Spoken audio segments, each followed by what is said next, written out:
Greetings and welcome to Stunthangar Video Hangouts. My name is Charles Carter, and I'll be your host this evening. I want to extend to you my gratitude for you watching Stunthangar Video Hangouts. If you are watching this as a replay, I want you to know that I host these YouTube live streams every Monday and Friday evening, starting at 6:45 p.m. Pacific Standard Time. So please make a note of this so you can watch or be part of the live stream. Plus, we have an after party following the live stream, which is sometimes better than the live stream portion. You must be a registered Stunthangar Forum member to find the link to be part of the live stream and the following after party. Now, here at Stunthangar Video Hangouts, we talk about building and flying model airplanes, sport flying, competition flying, and what you've been doing lately.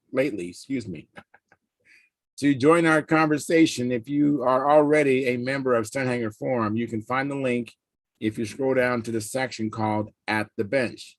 Now, if you're not a member or not logged into Stunthangar Forum, the At the Bench link will not appear. So if you're not a member, please register at stunthangar.com/SMF. That's Smart Men Flying. Now you must place a space between your real first and last name when you register. You must also use a valid email address or Sparky. The proprietor of Stunthangar will not approve you. Now, if you're inclined to not come in, just enjoy watching us on YouTube. Wonderful, fantastic. Enjoy the show. But if you want to come in, that'd be great. Everybody's welcome. You don't have to be an expert. And even if you don't even know what we're doing, that's fine. We'll help you in that regard. Okay. Now, there are some of you who just enjoy watching us on YouTube, and that's wonderful and fantastic. That's great. Now, if you want to make some questions or have questions or want to make some comments, some comments in the chat box, I will do my best to make your comments a part of the show. Now, understand, sometimes even I can't get a word in myself. So be patient, and I will ask our illustrious panel your question or state your comments. And by the way, you only can make these comments or questions during the live stream. So like I said earlier, I host these YouTube live streams every Monday and Friday evening, starting at 6:45 p.m. Pacific Standard Time. Now, if you find the Stunthangar Video Hangouts that I host or the many building videos that Sparky does on this platform informative and enjoyable, please give us a thumbs up, subscribe, share the videos, and comments. All these activities help the Stunthangar YouTube channel grow. Please also consider joining Stunthangar's YouTube channel memberships, which start at just $4.99 a month, which is less than 17 cents a day. And by the way, I'm a member of this channel as well. Every month I have $4.99 come out of my account. I don't even miss it, but it's a terrific deal. I mean, you're getting the hangout, you're getting all the videos, the building videos that Sparky does, and the contests. That is an incredible deal. So please help us by supporting us. Now, you also can support us by using the super chat, which is located at the bottom of the chat box to make donations. And you only can do that. That feature is only available during the live stream. So, come on in during our time, Monday and Friday, 6:45 p.m. Pacific Standard Time, make a donation, and then maybe come back at a later date and watch the whole show at a more convenient time. That'd be wonderful if you did that alone. That'd be great. Now, your support helps offset some of the expenses of running Stunthangar. With your memberships, you'll get special badges that Sparky and I can see.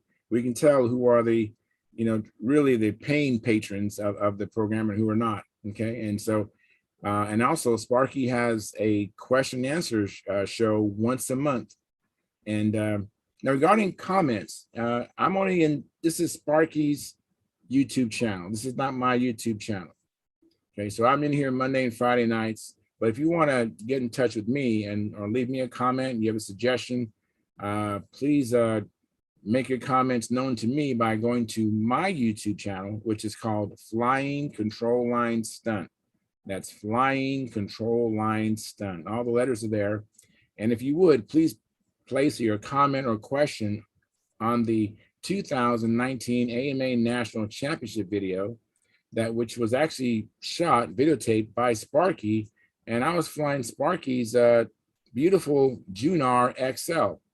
And so if you do it that way, I'll get a notification, because this is not my channel. So on my channel, I get notifications and I'll be able to respond to you quickly. All right. So I want to thank you for your past, your present, and future support. You are making it happen. Please keep the conversations family room friendly. In other words, please don't use words or do things you wouldn't say or do around your children or grandchildren. And without any further ado, I'm going to go to the Stunthangar forum website and post a link that'll be at the bench, like I mentioned earlier. So let me do that now. And then I'm going to end up going to the control panel to see what's going on. Make sure we're streaming and it's all good there. So here we go. The link now is posted. And again, if you are a member of Stunthangar Forum and if you're logged in, you will see the link called At the Bench. If you're not a member, you can go to Stunthangar.com, the forum, but you won't see the At the Bench link. It's only available for those that are logged in and those that are members. So it's there. It should be there. Let me go to the YouTube channel now and see what's going on in the control panel. I'm looking forward to this weekend. I'm hope you guys are going to have a great weekend. Let's see here. I went flying today, or I attempted to go flying today. It's I'm learning how to use the electric planes. I have one electric plane, and I am just going through the learning curve. I go out there and trying to adjust the RPMs, and let me catch up on the chat box. So Jack Snappy says, hello all around the world, just saying hi again. Well, hi, Jack. Thanks for coming in. I appreciate that. And Mark Lumen says, like delivered, be on in a short. Thank you, Mark. And then Gary Sinclair says, hi, everyone. I'm going to take a day off. You going to take a day off, Gary? Oh, man, I'm going to miss you. All right, well, I hope to see you Monday then, all right? So right now we have 8 concurrent viewers, 8 likes. Thank you. We're batting 100%. Fantastic. There's 0 chat revenue. Don't forget to support us by doing the super chat. And we also, this is a membership YouTube channel that's available for you to join for only $4.99 a month. And that's better. That's a great deal. It really is. Let me go to where I'm at. Okay, so I'm all set up. Oh, Gary. Gary Sinclair. You know what, Gary? Sometimes that happens. He says he's tired and he's pooped. He's just tired. I understand that, Gary. I tell you, it catches up to everyone. And you are you're 3 hours earlier. So for you to hang with us, it's not easy. And looks like John Miller is coming in. So I'll let him come in and I'll keep talking about hey, John. How you doing? I'm doing well. How are you? You looking good. Oh, thank you, my man. I appreciate that. Well, you look a lot better than you did at the contest. I think you're a little bit in the pits. Seriously, well, I think you were feeling down because you had a problem with the airplane. Oh, you know what? I can barely hear you for some reason, John. I don't know why. Are you away from your mic? Not really. I got a cat standing in front of it. Hold on a minute. All right, let me see. I can turn my volume up. Maybe my volume's kind of low. I raise my volume. Anyways, okay. I might have one thing that I learned from this last experience is, and maybe you might even feel the same way, is, it's no fun with having so much pressure, try to get it done, and you're up against the wall. I mean, everything, and it happens, you make a step forward, you discovered you made a mistake or you forgot this, and then you end up having to go back even further. And it's like, it just happens over and over because I was rushing trying to do it as best I could and as fast as I could, which is really insane.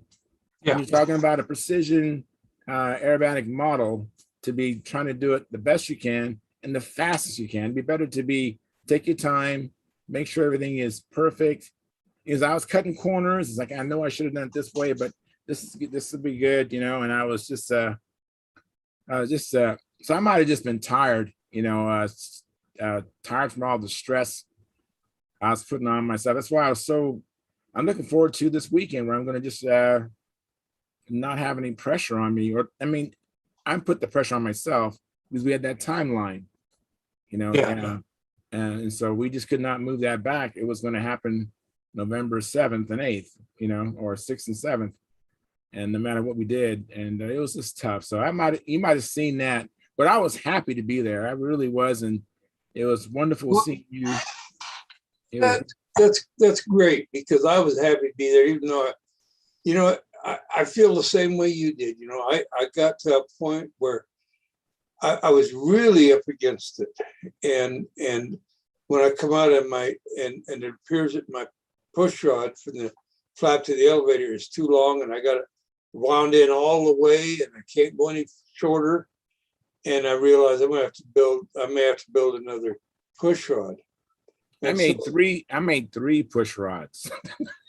Well, and the thing is, though, Charles, is that I hate to admit this, but this is the first plane I built since I was injured. And I found out just what I can't do. Oh, wow. That must have been so frustrating and probably a little bit disappointing and depressing.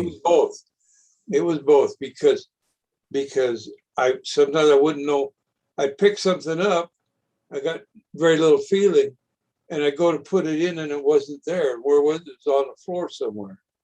Or I could get it up there, but I didn't have the movement that I used to have.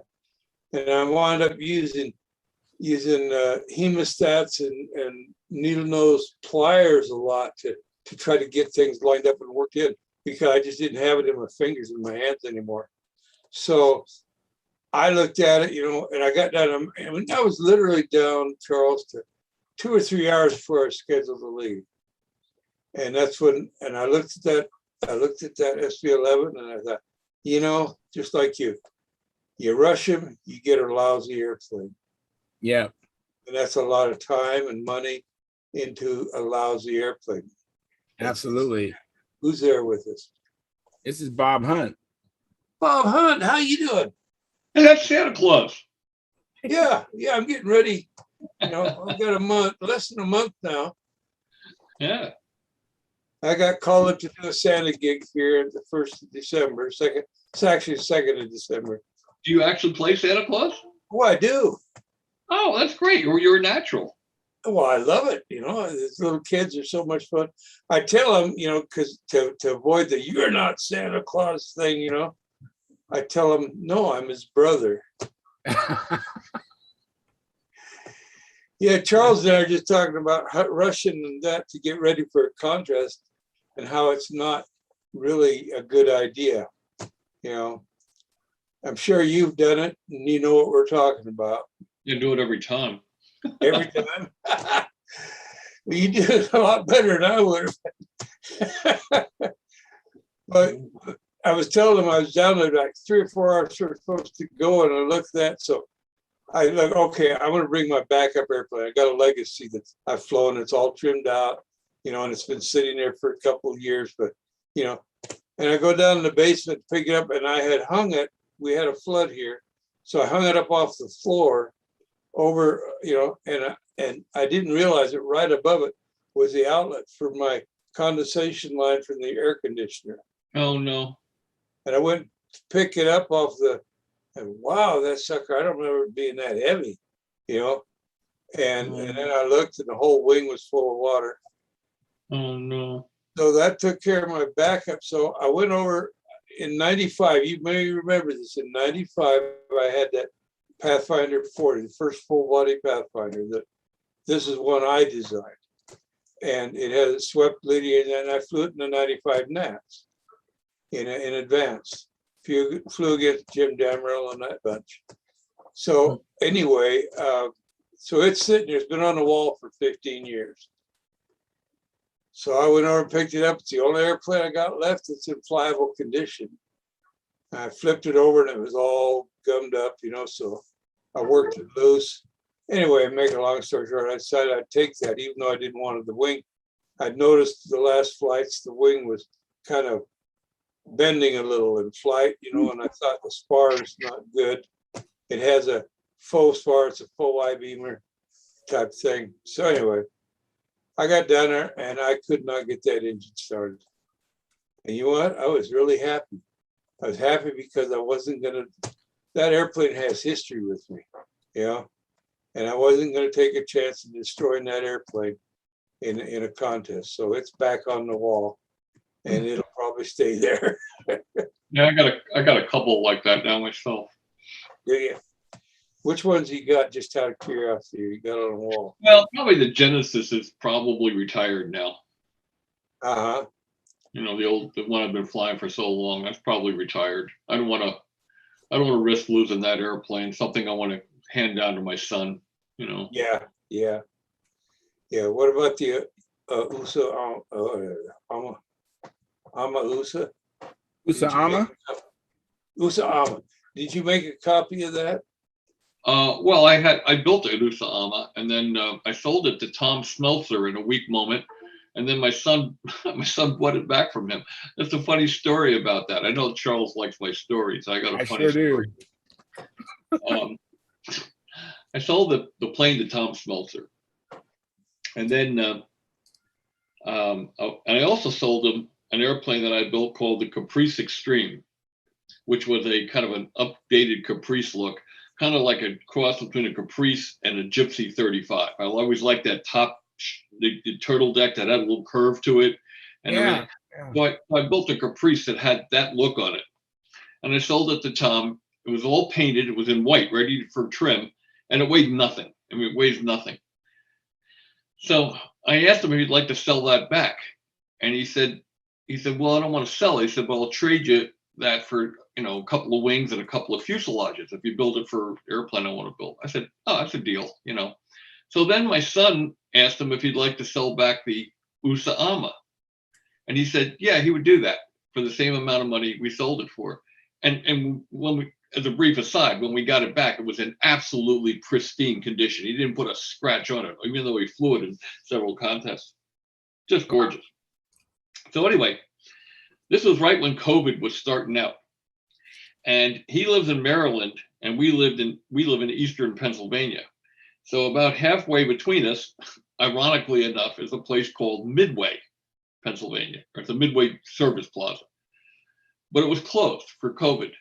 You know, nobody was there. It was like a truck stop too. It's got this huge parking lot. So we decided to meet at this place called Midway. And we got there and then he pulled in cars facing each other sort of. And we get out and we're exchanging airplane parts, right? And he's giving us airplanes and we're giving him parts and Robbie's giving him money. And it looked for all the world like a dope deal. You know, it's like we're out in the middle of this parking lot, you know, hey man, I will give you, you know, a couple of, you know, fuselages and a wing for a Caprice, you know what I'm saying, man, you know. And the more I thought about it, the more I thought it looked like a dope deal, you know, so it's pretty funny. Yeah. So then I got the Caprice back, and then in a weak moment I sold it to David Chang. So you know. Yeah, everybody has their price. Yeah, well, you know, I don't know. Really, I had nothing to do with that airplane. I really didn't have any contest I could fly it in. It was not classic legal because it's not, you know, it never existed back in those days. And it's really too small for competition, you know, at the Nationals. Although I think it would probably outfly a lot of airplanes at the Nationals. They just don't score well when they're that small. But, you know, every now and then I just got to build an airplane to satisfy my own soul, you know. So how it goes. But that was funny because it really did look like we were doing a dope deal out in the middle of a parking lot.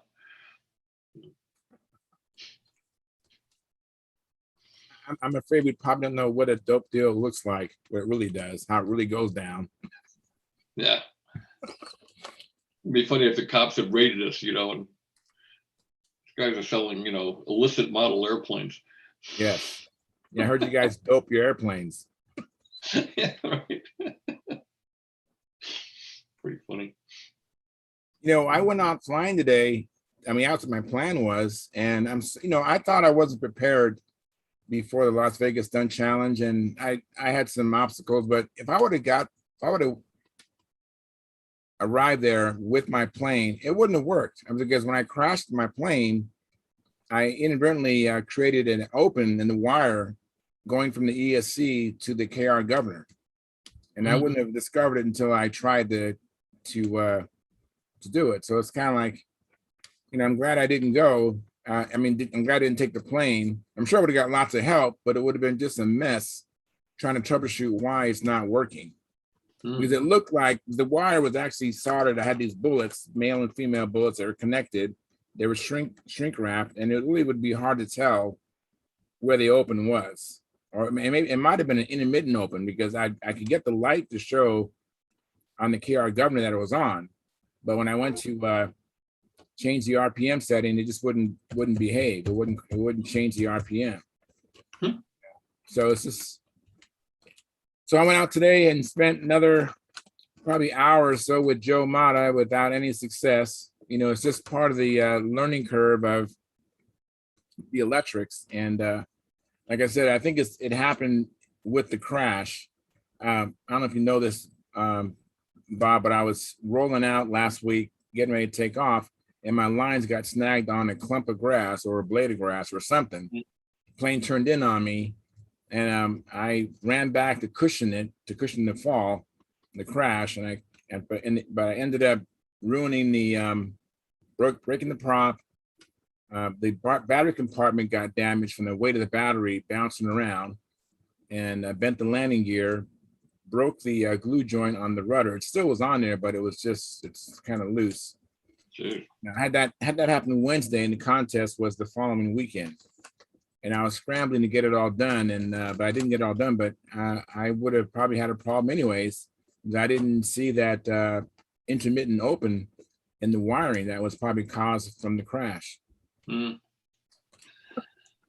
Well, it's always something, Yeah. Until just this learning curve, and it's just I'm learning all kinds of stuff from just having problems. It's just, if you have no problems, I find that I don't learn anything. I only learn when I have a problem and I discover a solution, then I learn something from it.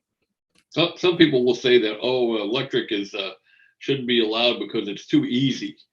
Electric has its own problems, and there's no free lunch in any of this. You have to dot every I, cross every T, do all your due diligence, and making sure all your connections are proper and everything. Your battery charging is proper. I mean, there's just as many things to focus on with electric as there is with glow. I'm a believer in that, because I've gone out a couple times with no success. Of course, it's just me. My friend Joe knows as much or less than I do, and so I don't have someone there with me, helping me. So I'm just kind of learning through my lessons.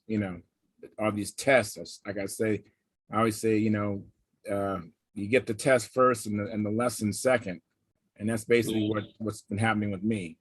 But I was very fortunate at having Dean Pappas, who's very knowledgeable on all of this, as my mentor when it came to electric. And I had no idea what he was doing. He just said, let's do this, and gave me and I said, okay. We went flying, and it worked perfectly. So to me, it was a whole different experience.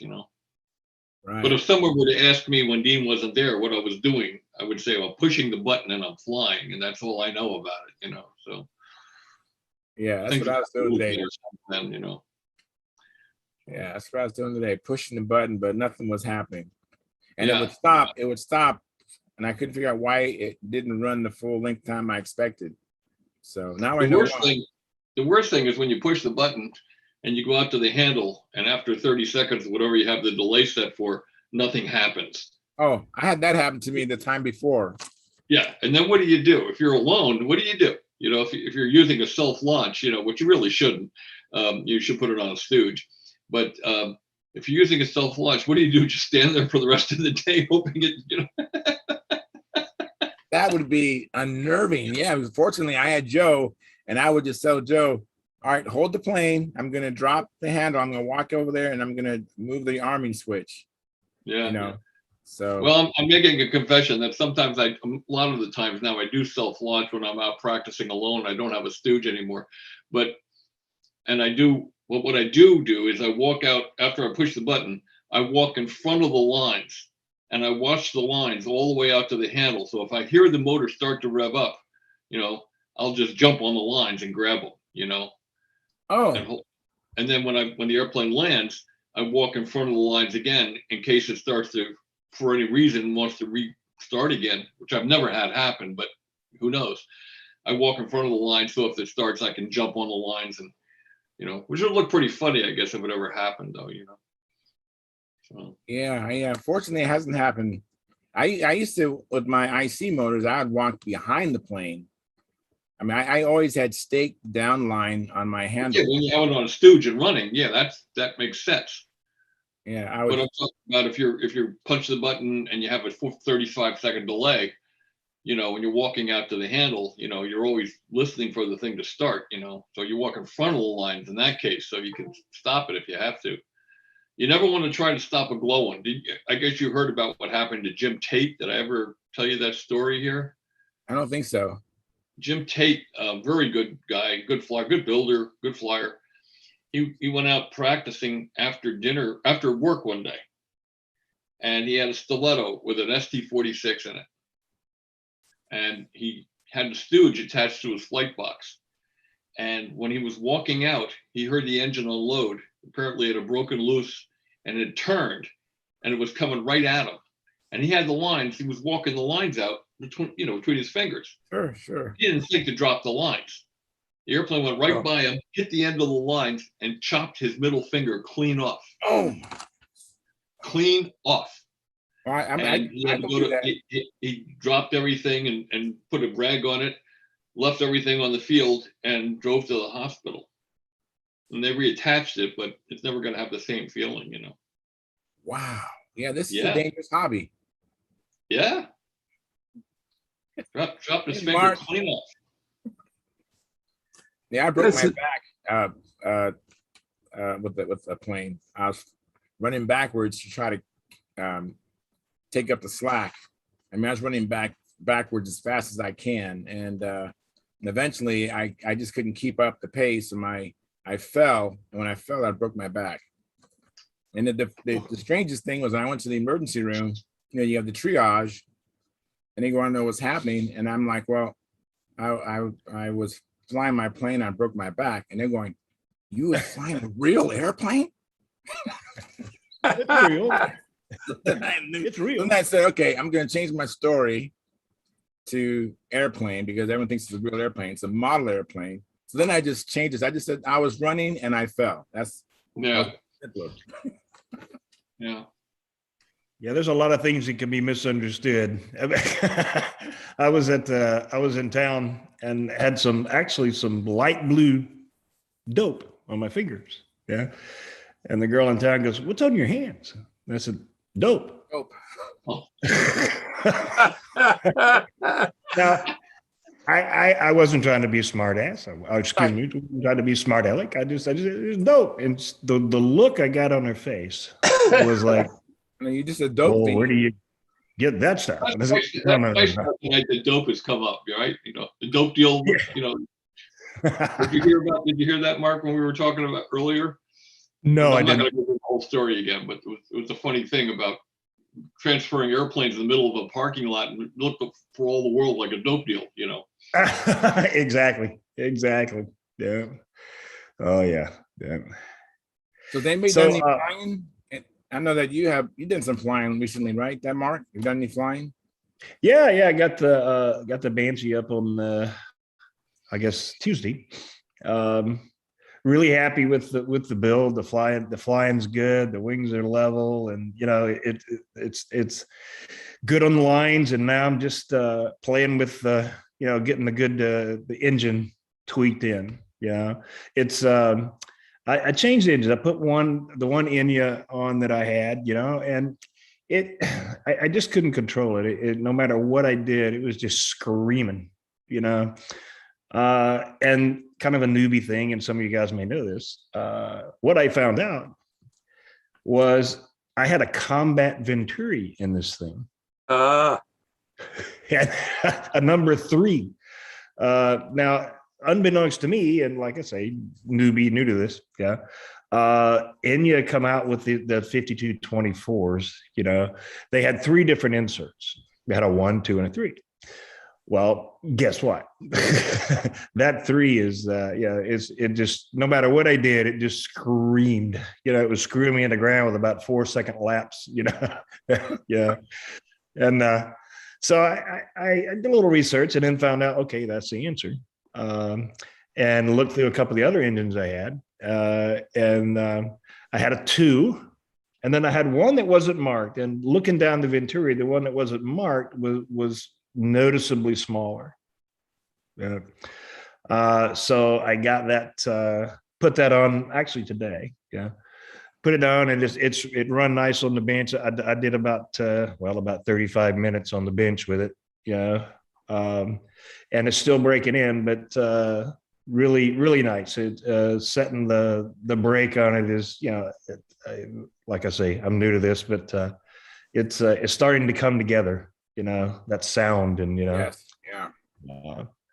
But OSHA would be, if they watched well, I can do a quick video if you don't mind. Sure. Yeah, if I can find it. Let me see. Photos. Hey, Howard Rush is coming in. Hey, Hey, Howard, Howard. it's so good to see you in Las Vegas. Hello, Howard. Well, Hi. oh, there we go. Smell nice too. You like that shit? Hey, Yeah. Michael.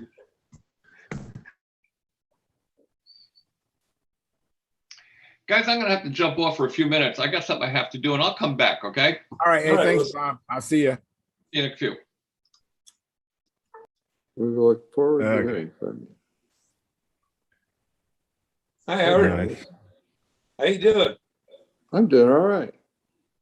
Excellent. Make it back in one recharge, or did you? Oh, I had to recharge a number of times, but we got here. Cool. Oh, here he goes. I think, am I on? Which one is it? This one, right?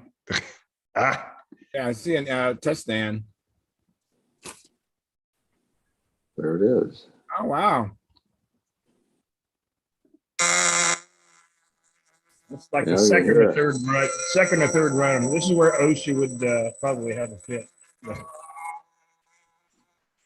Not necessarily. We do it all the time with the airport.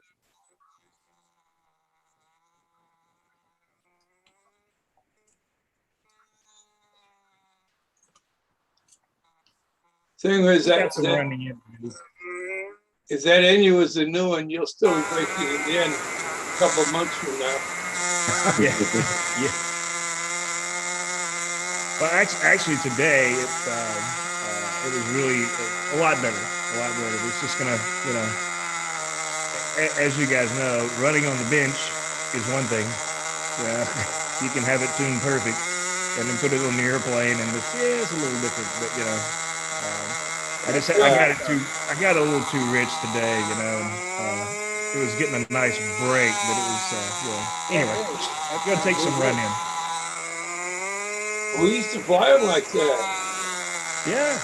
Back in the 50s, you could barely get them off the ground. They flew real slow. That's kind of what it was today. It was, yeah.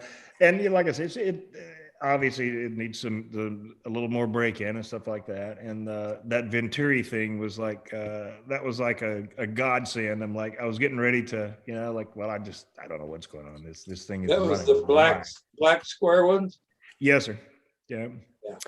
And I talked to Jim Lee also, and you can actually put some inserts. You take the number 3, the big square. There's actually you could just like a Durlin, you could put an insert in there, and but the one I found is like I say, I'm working on that, so it's all good. Yeah. What kind of video file were you showing there? I have no idea. Oh, Did it work? Yeah, It's it on works. a cell phone, right? worked great. Yeah, I done it from my cell phone, and just whatever was on the computer here, it just went to Oh. Is it a big file? No, I don't think so. Let me look. How would I figure that out? If you can find the Technologically. file, just right click on it and go into properties, and it'll tell you the size of it. Okay. Like in your Explorer or Okay. Duplicate slideshow. Hi. hey, Mike, thanks for coming in. And is that Chris Hey. behind you? Hey, Chris, missed you at the contest.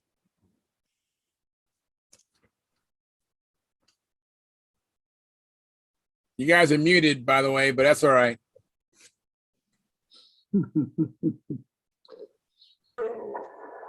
So, Howard, what you been up to? You been flying? Excuse me. Me? Yeah, I've you been driving. been driving. That's right. Yeah, You just got back today? got back last night. Oh, wow. You have been driving. Yeah, You've been sightseeing along the way, though, haven't you? did a little sightseeing. Went to Capitol Reef National Park. How'd you like that? It's okay. It's they got a lot of funny rock there. Yeah. Now, is that in Nevada or was that in California? Utah. Utah. Utah. Oh, you've been doing some Yeah, serious we got flying. a nephew who's a geologist. He'd dig it. Yeah. Not literally, but They have he'd enjoy it. They have Tesla charge stations in Utah. Oh yeah, We got 2. they have Starbucks in Utah, believe it or not. Goodness. They have a Starbucks in Utah, huh? Yeah, Yeah. You Yes. gotta have somewhere for the 6 wives to work. So That's right. 6, only 6. So how big's that video file? What's well, that? I'm still trying to figure it out. It's You're still looking. yeah, let's see. I'm clicking on it. I gotta go put my pizza in the oven. I'll be right back. All righty. It says get info. There's the kitty. Yeah, he's trying to get my attention. Bob, how tall? I probably asked you this before, but how tall are your elevator trailing edge doodads at the back? They're 1/8 of an inch either side of the elevator. Oh, that's not very much. So quarter inch total? Or Well, they're 1/8 inch above the elevator on each side. The actual thickness of that piece is more because of the attachment piece. Yeah. It makes it somewhat thicker. well, how I can much get a is desk right behind me if you want. I can hold it up. You can look at them. why don't you hold it up to a ruler and tell us what it says? I don't have a ruler handy, actually. Oh, well, I don't. That would be called a Napoleon. That's a short ruler. Yeah.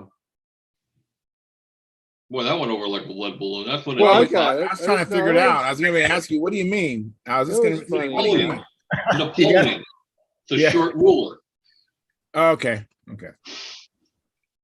So you got a micrometer or a These caliper? are never good when you have to explain them, you know? I know. Yeah. I know. I know. But, I know I was missing the humor in it. So, 'Cause I tried 3/10 of an inch and then I tried 4/10 of an inch, and I think 3/10 works better.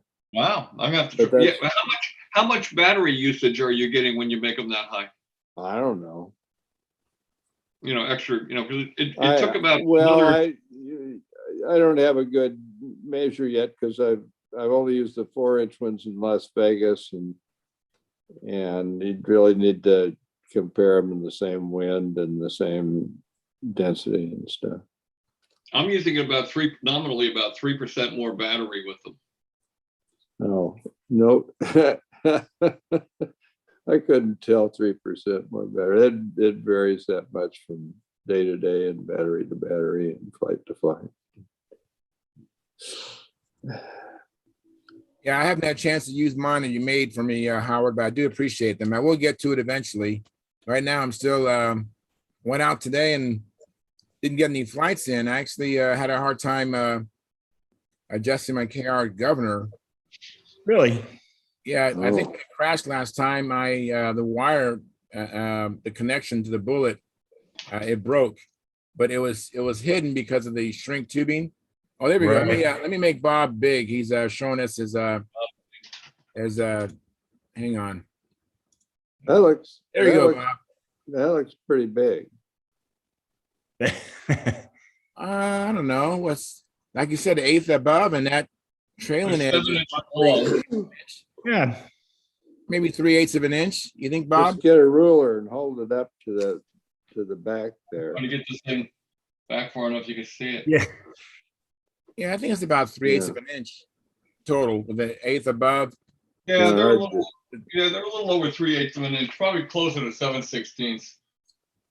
Okay. So But that's, they actually, the things that stick up are 1/8 inch above the plate and an 1/8 inch below the plate. So and the plate is how thick?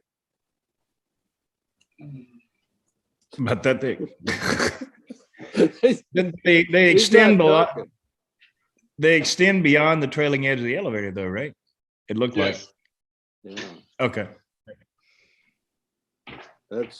that's different than my configuration. So it looks like it might be about 4/10. You know, the one thing I was Well, curious about, Howard, is the ones that you made, which I appreciate.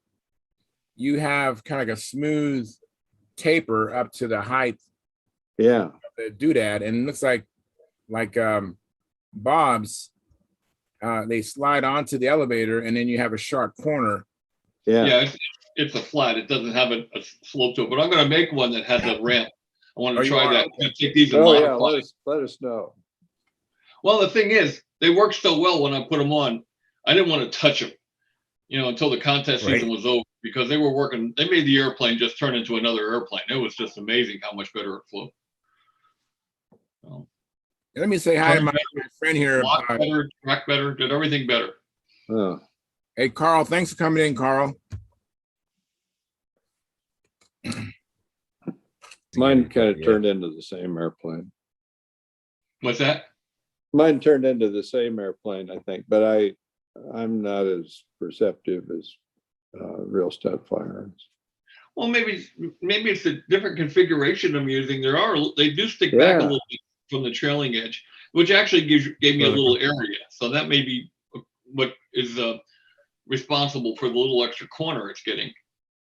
Yeah, I could try that. Maybe I ought to try that. I mean, it's none of us really know what the optimal configuration for those is going to be yet. So we just got to keep trying things, you know? Yeah, it's easy. Yeah. That's why they make rubber cement. Right. And tape. Yeah, tape. Tape works. By the way, have you tried that Scotch gift wrapping tape? It's in it has a purple label on the. Oh yeah, on Mark the- has them Yeah. right there. I There it use is. that every Christmas. Well, then you've tried it. Yeah, I like it better than that's the slimy green label stuff. I like the way it works on airplanes because you can just lightly heat it with a monocoat iron. It just peels right off without taking up the paint. Oh, what do you use it for? I'm using it to attach those gurney flaps, you know. Attach the doodads. Okay. Yeah. And I also used it for sealing the hinge gaps. It's much more flexible than that other stuff I was using. I just Then got the- lucky that I had this when you said purple. I said, wait a minute, I got it right here, because I was going to do my hinge gaps with it too, because Yeah, you'll it's like it. relatively invisible. Yeah. Yep. Not that I'll be able to tell the difference, but at least I'll get it done. you know? Oh, so you prefer that to the multi-purpose tape, huh? Yep. Paul turned me Well, onto the multi-purpose stuff, and I used that for the last 2 or 3 years. But when I retaped this one, I tried that stuff, and I like it a lot better. Now, Well, I'm not sure how long it's going to hold up before it breaks from flexing, but it worked for the second half of the season, from the Nats all the way to the end of the season. well, groovy. It's pretty easy to replace, it seemed like. Yeah. And when you're taping your hinge lines, you deflect. I've never done it. So you deflect the control, like Mhm. all the way that way, Right. opposite, yeah, and just run it all the way down. Yeah. Okay, yeah. I don't go over the barrels. I know most people do, but I don't. I go between the barrels, and I have I used to use a credit card to push it down in, but now I made a piece of a 1/32 inch plywood that fits right between the barrels, and so put the whole thing down in, and then pull it against the bevel on the flap and against the flat on the back of the fixed surface. Right. I got I put those Kevlar hinges in this one, and it's pretty tight. So, yeah. But can't hurt. Yeah. Okay. Well, in the absence of knowing the file size, here's my plan. I'm trying. I've got some videos that are kind of interesting, and they're really big files, and I'll see if I can share them here. Yeah. I clicked every way imaginable on this, and it won't give me the size. All right. Well, maybe it's secret info. Never mind. Then I'll. I just well. I'll try it. If it works, it works. Yeah, I'm just interested in whether you share. If you can share big files, you can show pictures of people flying, and they're not all just like 4 shots per loop. Yeah. Well, I got to. You couldn't see the flaws in my flight.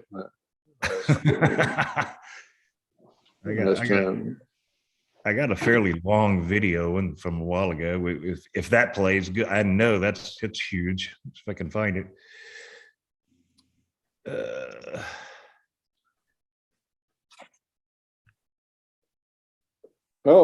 I can't show that anyhow, because this is a dadgum iPad, and I got that on Windows, and I don't know how to get it here.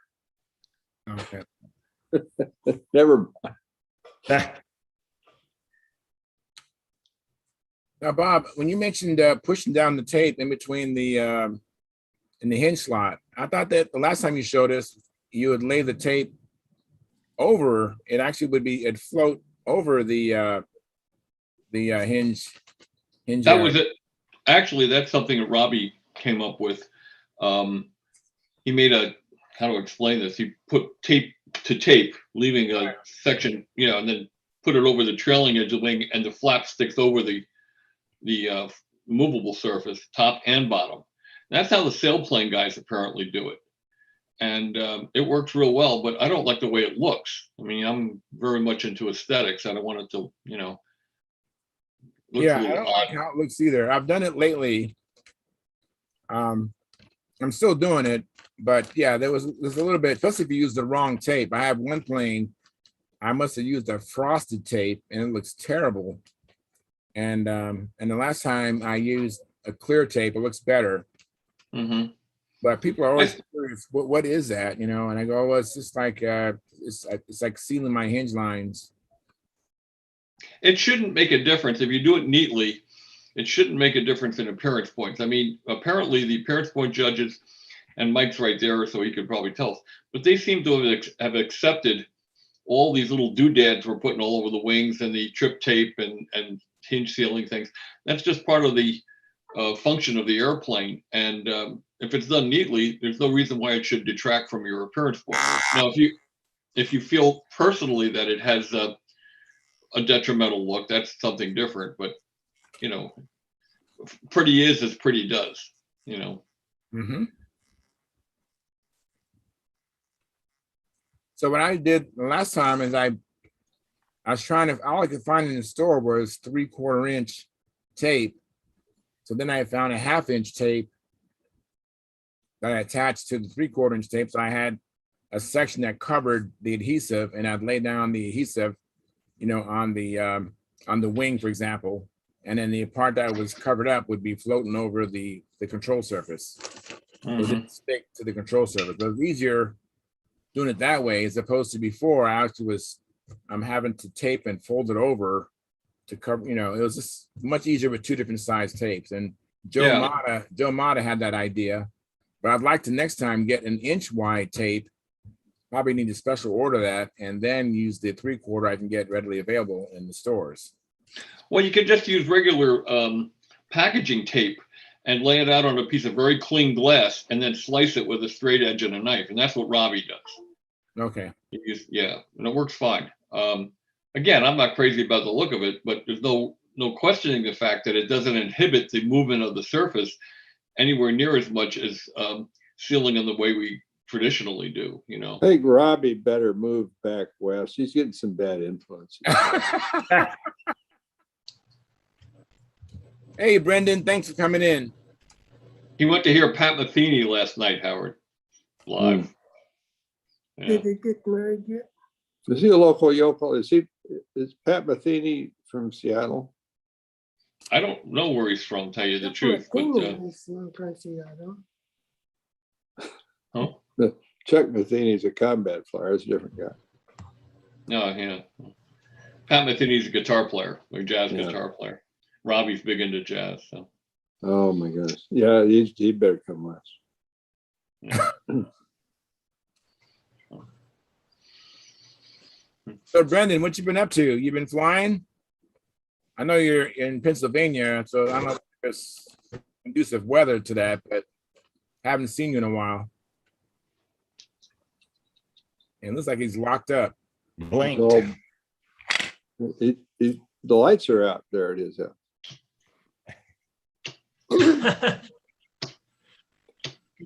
Yeah. Too much. Yeah, the internet wizard. Yeah, can y'all hear me? Now we can. In and out. Can you hear me? I Yeah. hear you. Can you hear me? Yes, Yeah. Okay, you can hear me now? That's Okay. Yeah, Robert, can you haven't hear been able to really do any flying, just have had a whole lot of things going on. So oh yeah. Looks like you're locked up, Brendan.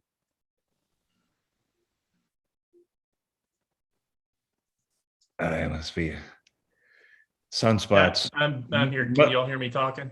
I think the mothership is flying over. It keeps interrupting. There you are. Let me leave.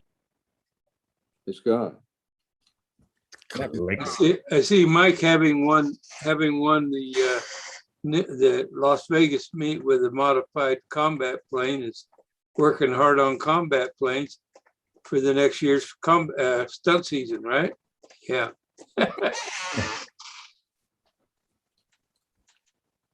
You know, that thing was flying about 4-something-second laps. Yeah. Mike was in hog heaven. Yeah, Bob, I don't know if you was overheard or watched the show last Friday, but one of the judges was Dennis Adamison, and he said that Mike did the fastest square eights he had ever seen in an official flight ever. They were fast. It was like boom, boom, boom, boom, boom, boom, boom. And it was enough to win the contest without appearance points, by There the you way. go. So I won it with a borrowed airplane doing that fast ass stuff without appearance points. So Well, you kicked my butt.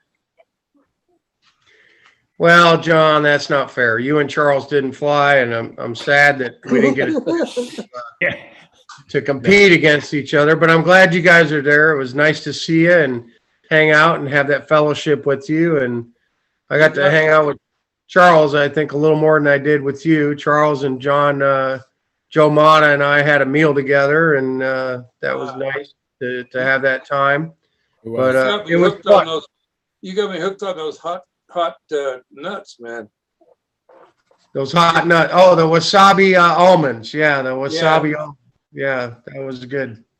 But it just goes to show you, you don't need a pipe PA to win advanced at a contest, man. You can use a borrowed Tiyasaki and run it hot without appearance points to win it. If you can fly it like you stole it, you can win the contest with it, man.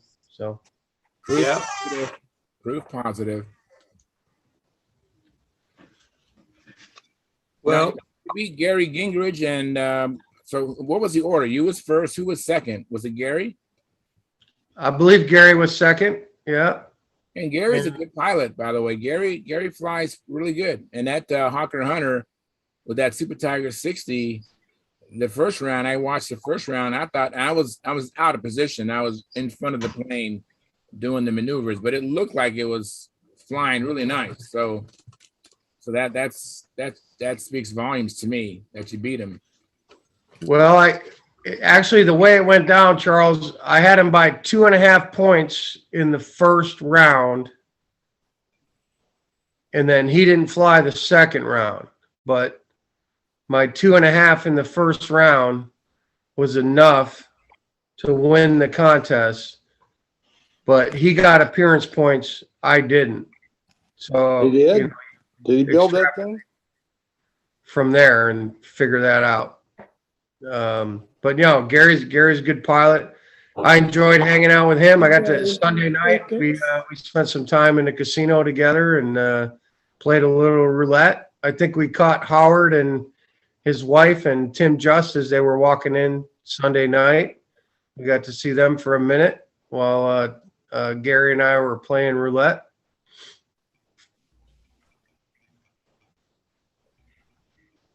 Hey, Charles, Yeah. I joined the Warped Wing from Rodak Club. No. Let me make you big. Hang on. I will. Spotlight for everyone. It's not right. I can't really. I'm not. Yeah. It's got a nice long warp all the way across the. Is that a warp or a bow? Well, sir, I guess it could be a bow. I guess if you were going to define Yeah, it. that's two different things. Yes, sir. Yeah. Yeah, that is a warp. You can see from there, though. Yeah, hold it up. Yeah. The trailing edge up a little bit. I was trying to get down below it so I can see it better. Yeah. There you go. 3D TV, not yet. Yeah, that is a Yeah. warp. Well, I mean, it's Charles when he got his SV11, a bit ago, the same thing. Was it the same kind of in the same place, or I'm just curious. Rodak was pretty good. They said they'll send me another wing. And I says, well, I'd rather have a whole wing set because they're built together. And they said, well, no, we'll send you the right wing. And I says, well, no, send me the whole wing because as I understand it, they're matched. Number, you can see mine had number 19. Every part of my plane was number 19. So it was coded together. Yeah, I don't blame you. I would insist on a full wing too. Yeah, this was 78. That's when I was running around in the Marine Corps in 78. So that's a good number. So all right, cool. Oh, well, thanks for your service. All the military personnel, we appreciate your service. Thank you very much. Thank you. Absolutely. I have someone in the chat box I haven't seen in a while. Frank's Model Aviation Workshop. He says, "Hey, Charles. Well, long time no see, Frank. I know you know how to come in here. You used to come in when Rusty was running the thing. So if you get a chance, please come in. Or if you don't have time, I understand. but it's nice to see you. I've been thinking about you. I've been wondering what happened to you, Frank. So cool. I hope to you come back in. Let's see me remove the spotlight from you, Mark. Hey, can you guys hear me now? Yeah. You sound better too. I'm out in my garage, and so I find that sometimes just leaving the door open to the house, I guess, allows the internet to travel better through. Much better now, yeah. But no, I haven't been able to do much. We haven't done any flying. I did get in some. We've been flying on some 4S batteries, and we've only been getting like 4-minute flights out of them. So I kind of took a look at my motors and system and all that stuff, and think a 5S battery is going to suit me well. So that's what I'm doing tonight. I'm soldering up some 5S batteries. Hopefully, we can get a couple more warm days here, so that I can go out and get some times on it and kind of see how things work in a system, so that hopefully I can set up enough time to be able to fly full patterns next year and have Angstrom doing that. So What kV motor are you using? I think it's a 760. Yeah, the 5S will work better on that than a 4S would. Yeah. Yeah, and so originally, I hope I keep the numbers right, but originally I had an 860 kV motor, and I bought one of them, and it had some 4S batteries, and I was trying to tinker around with it. Well, it worked pretty well for some of the planes we had, and then I went to buy more of those motors, and the brand of motor, the supplier stopped making that at a 860. I fly with the, what is it, Exceed rockets. It's real cheap stuff, but so I talked to Tryan, and he said, well, why don't you just bump up to the I think it was the 760. And so I went with that because they had all these 4S motors, but like I kind of said, that wasn't really giving us the flight time we were looking for. So I got a couple 5S. I'm going to wire those up, see what kind of results I get, and then help that to use that to plan kind of what I put together over the winter here, so that we can get hopefully some full flights next year. Yeah, your 4S batteries will work better on like a 950 to 1000 kV motor, and then the 5S will probably work a little better on something in the 800 to 850 range, 860 range, and then the 6S, even, like a 710 or something. Okay. Well, I mean, that's just a rule of thumb. That's, there's more to it than that, but Yeah, I mean, I was on here a couple months ago talking about like my electrical system and how things were not going well and all that stuff. And, I got all that figured out. I really found out that I paid close attention to the Castle Link programming and kind of the ranges of what, works, doesn't work. I also kind of learned about even low governing and throttle mode. Who put me onto that? Will Hubin put me onto that as a possible fix for some of this stuff. So I've kind of got a better sense of what I'm working with stuff and ranges, and it's just going to be some trial and error here. Mm-hmm. Hey, I did want to show off my shirt that I got for a birthday gift about a month ago. Check this out. Warning. Me spontaneously talk about airplanes. Love that. Oh, that is me. Absolutely. Oh man. Yep. Yeah. After a while, I mean, it doesn't take long. I'm starting talking about model airplanes to everybody. They hang around. Do any of you know who Vance Gilbert is? I don't think so. I do not. Vance is a musician, but he's also a very noted free flight scale modeler. Flies up at Wawayanda with the FAC group. But he's a very talented guy, and he opens for a lot of big acts. And he always wears a model airplane T-shirt when he's on stage, even at big venues. Oh, very cool. Yeah, it's pretty cool. He always wears like a skyscraper T-shirt or some kind of an airplane T-shirt. It's pretty cool. Very cool. Hey Tom, thanks for coming in. By the way, I appreciate you coming in, Tom. You're muted up, Tom, and yeah, I see it. I just saw that I was muted. Thanks, Charles. You have any progress to report on the Tuts? I'm like continuing to build them, and I think I only have about one more to build. I'll probably build that one tomorrow. but Did you get a Jedi box? no, I didn't get a Jedi box. You get a Jedi box and test them.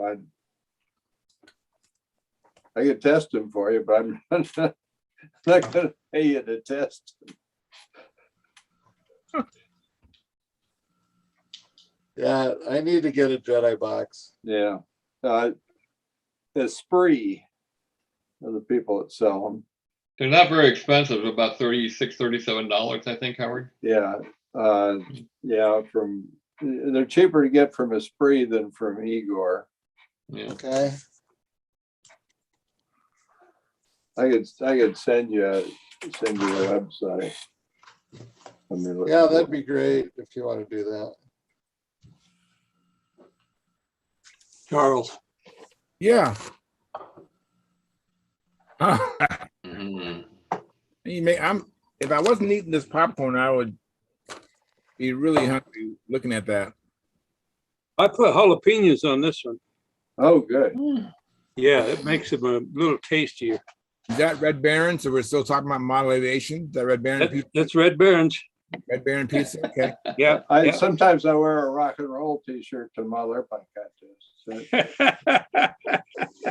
Me too. I like wearing Hawaiian shirts. So Howard, so far what I've been doing to test them is hook it up to an ESC and motor. And then I have a little servo tester I plug into the input port for the other timer. And then once it gets past the takeoff mode, then I move the servo pot knob and make sure that it can vary the speed. And then I make sure that it goes into the loop cutoff mode and then shuts off. So Yeah, that sounds good. the other thing I do is I unplug the input while it's in the pattern mode. Yeah. And make sure that it takes over.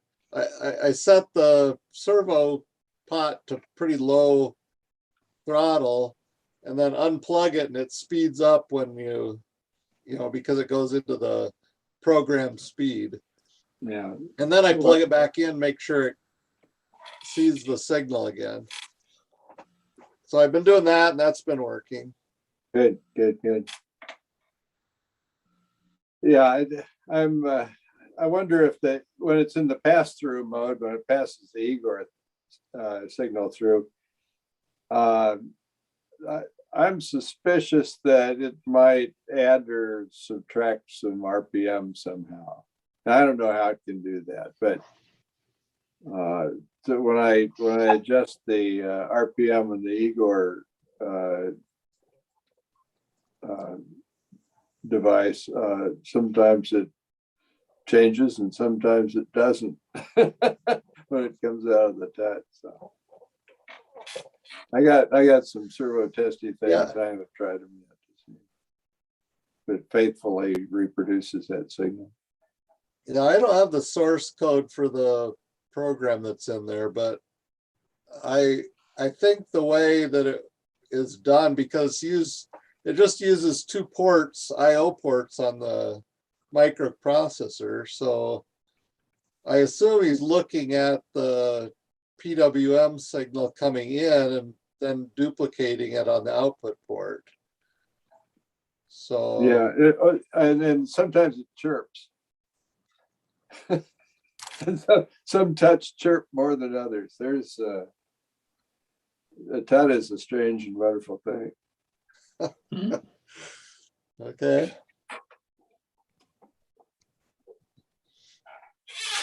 So I have a comment from Frank. He says, yeah, I'm building a Top Flight 340 on my channel. His channel, I think, is Frank's Model Aviation Workshop. And then Frank says, nice shirt, LOL. So he likes your shirt, Brendan. Yeah, I love it too. Fan gift.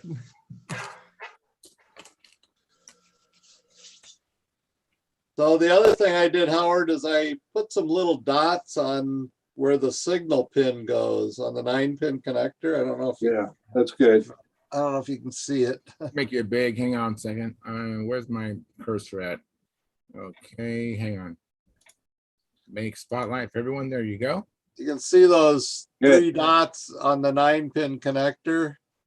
So Good. that designates the signal wire goes to that pin. And then on the black connector, I have a dot on that for the signal. And also on the silk screen, I added a little silk screen that has an arrow pointing that says signal. So I made that change also. Okay. Oh, did I send you any of these? Where's my, oh, there it is. Tut mounts. Yes, yes, you sent Okay, me a good. few of those. Thank you. You sent it along with that programmer, the ST. Yeah, program. holler if you need more tut mounts. I print them up. Okay, thank you.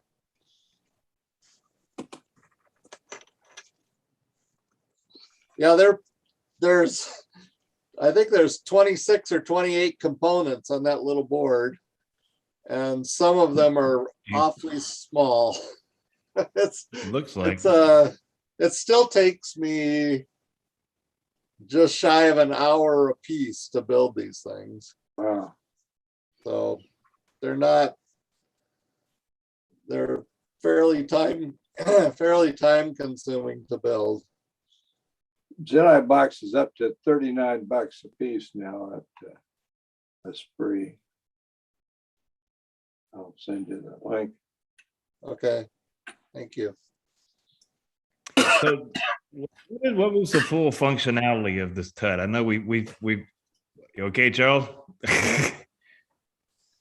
we hit on it a couple nights when we were talking about it, but just it's full function.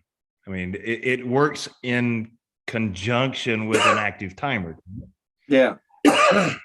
Or by itself. Okay, by itself, it would be a timer. I mean, Yeah. I get the terminology here. Yeah.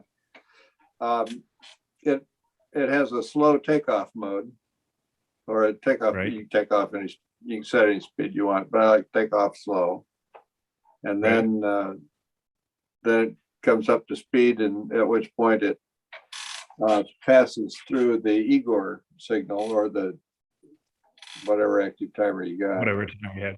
Yeah. And then at the end of the flight, it arms a cutoff loop, and you can do a cutoff loop and not have a burst of speed at the end.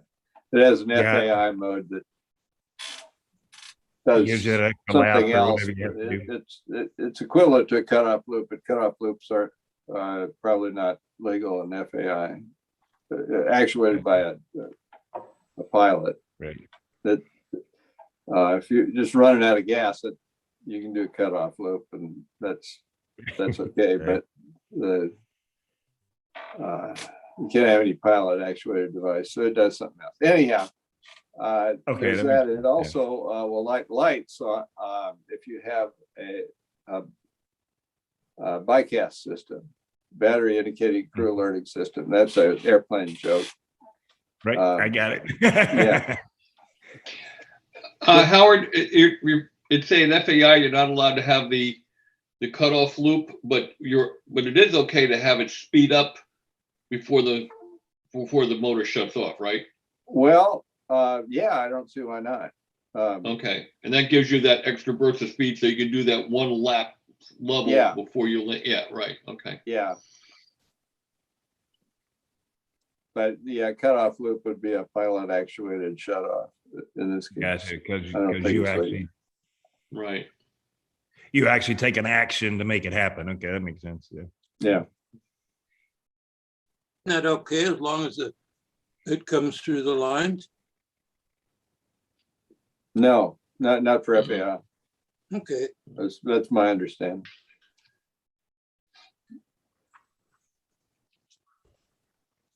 Yeah, good stuff.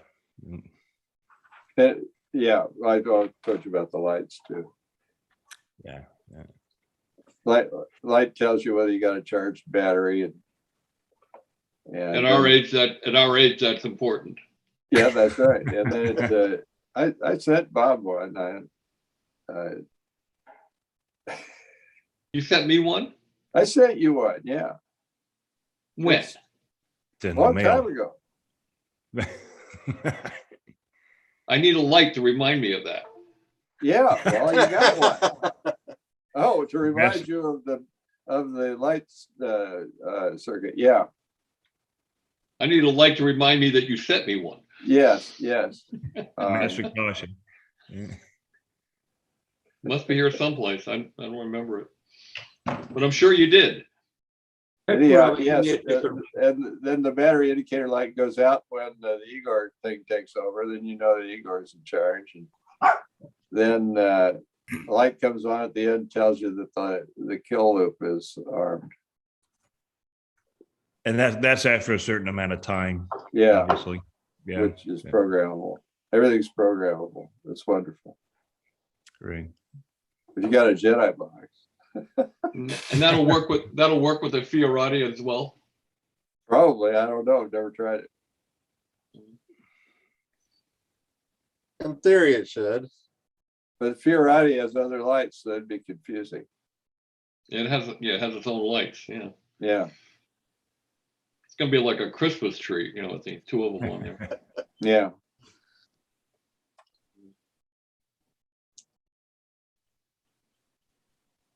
So Charles, on you said your timer on your KR timer, it was just the wire that goes from the timer to your motor, or Yeah, the wire that comes from the ESC that plugs into the KR governor. I cut it so that I can disconnect the KR governor. So I have a male and female bullet connector. And that one wire is coming off the ESC going to the KR governor. Okay, yeah. And the one that's connected to the ESC side, I couldn't tell that it had a Cold solder joint or something. Yeah. Okay, yeah. Okay, that makes sense. Yeah. Well, sure, it's better it happened on the ground before it happened in the air, Right. Then. Yeah, I don't know what it would do at that point if it was just unhooked from the timer. It would probably just run at the last speed. I don't know. Yeah, I don't know what it would do. So Howard, do you know what mode the timers come in when just default?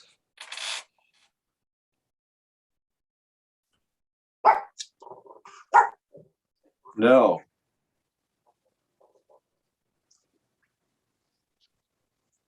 The tut? Yeah. No. Okay. Ask Tim. Yeah. Yeah. He's kind of hard to get a hold of. Yeah, he's got a real job now. Yeah.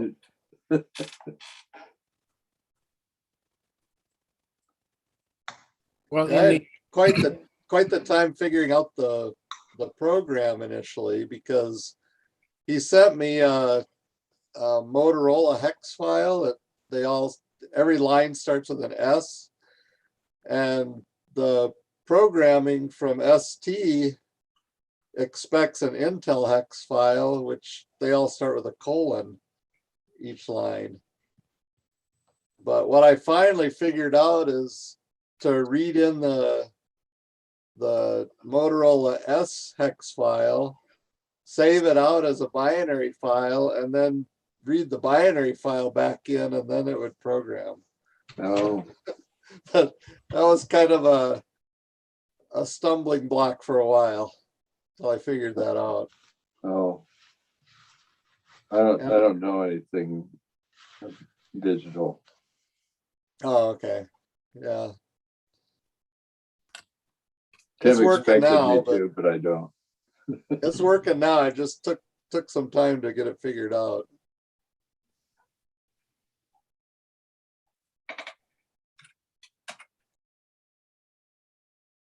Oh. There we go. Bramble@centurylink.net. Correct. Now all of YouTube knows.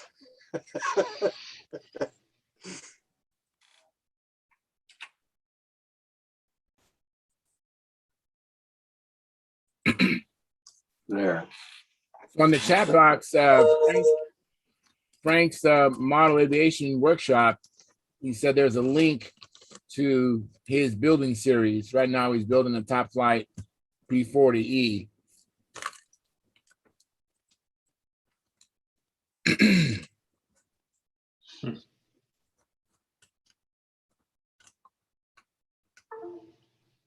What a lively group. Yeah, well, I guess everyone has those days, huh?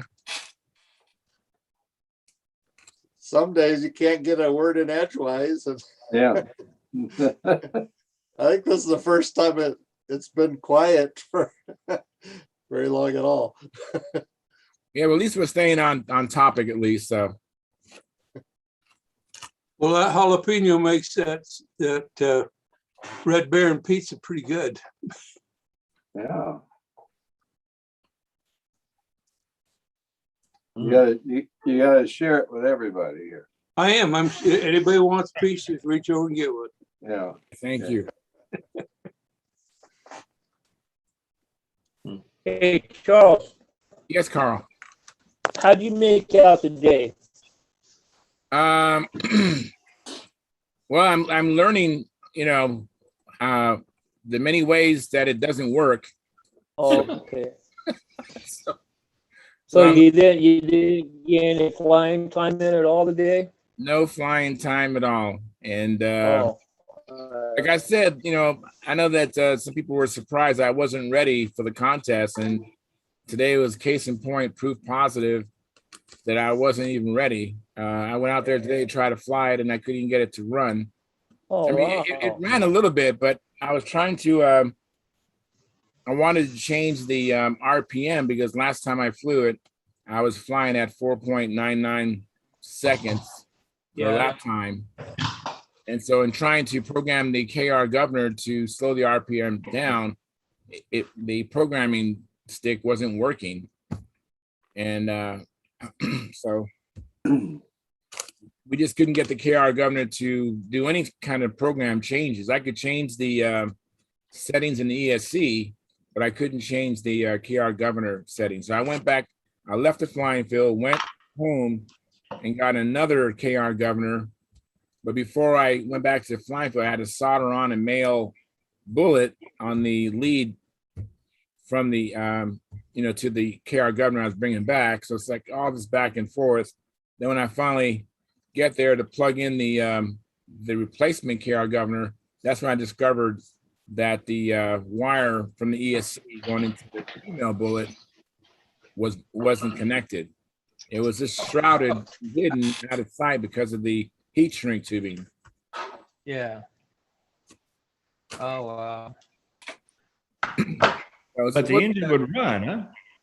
Yeah, it would run, but I Motor- couldn't change any settings. Okay. I don't know if it was just a really weak connection that I could, but once I pulled the male and female bullet apart, I don't know if that's what broke it or was it intermittent connection prior to that. It's all a mystery. I just know that it was uneventful as far as. So did you replace it with the one you brought from home? Yeah, I tried. And I get it to work or not? couldn't get it to work because when I pulled the connectors apart, that's when the other side was broken. I discovered it was broken. Or I broke it. I'm not really sure what happened, if it was Yeah. just intermittent connection. It's a really small wire. It Yeah. is.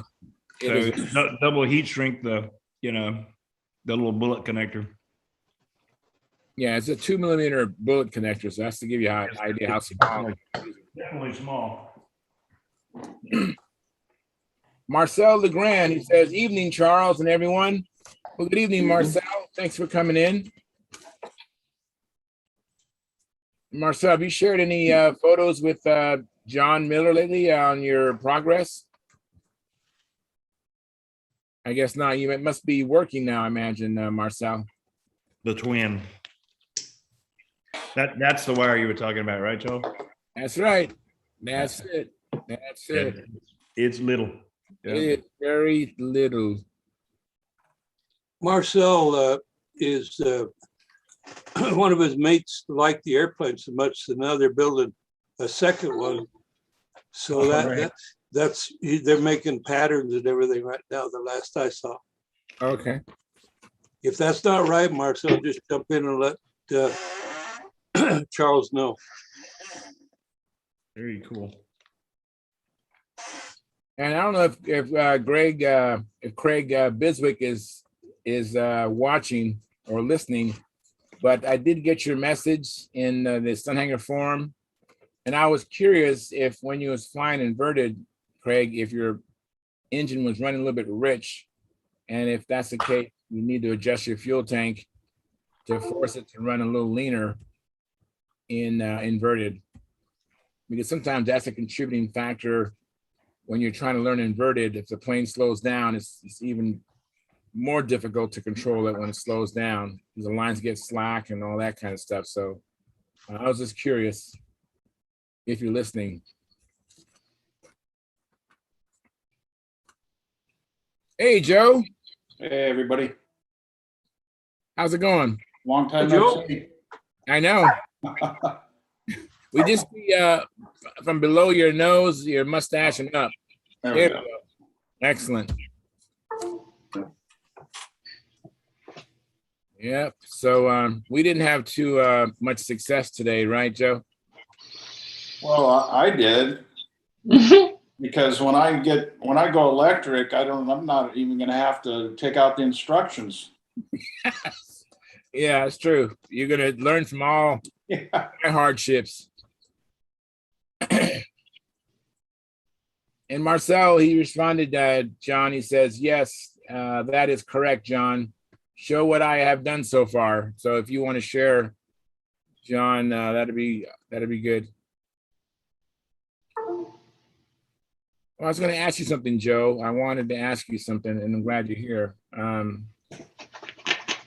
went to Discount Hobby, and they didn't have that foam or that padding you was talking about. I'm trying to find some foam, Howard. Maybe you might know of a good, or even you, Bob, as far as to encapsulate the battery, to keep it still and to hold it. What do you guys use anything particular that you found very good for that? Well, you don't want to wrap the battery in foam because it'll inhibit the cooling. Can I put something up on screen here? Yeah, please do.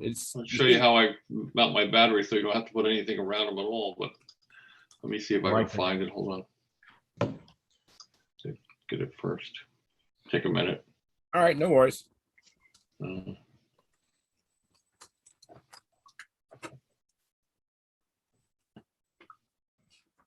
There it is. Okay, now go to share screen. Oh no. Ooh, nice. Let me see this here.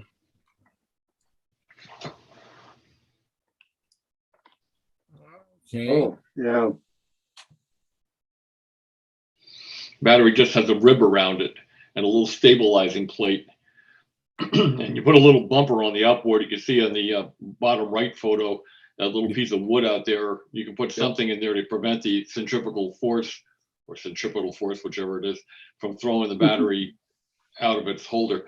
But it won't come inboard, that's for sure. Right. And that way it's it gets really good cooling all the way around it. Oh, that's really neat. Now, I already have a built plane. It's an ARF.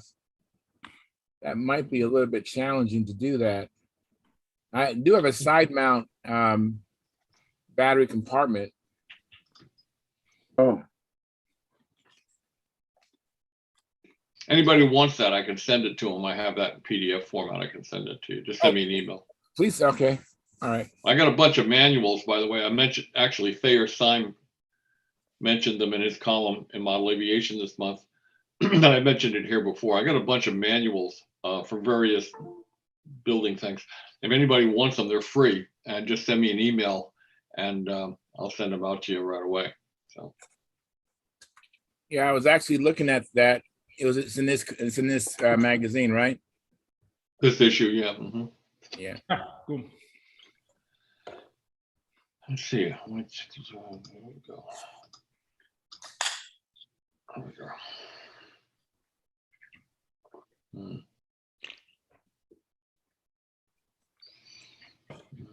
Yeah, but to wrap the battery in any kind of foam rubber, I think is probably kind of productive because it'll actually hold the heat in. So you want to try to prevent that if you can. Okay. Yeah, doesn't sound too cool. So to I'm looking speak. for a picture of my scheme. Yeah. Yeah, I see your But I name, can't Howard. remember. Your name is showing up, but no image other than your name. Oh, that's okay. I'm looking for a picture Okay. among my pictures here. Well, almost.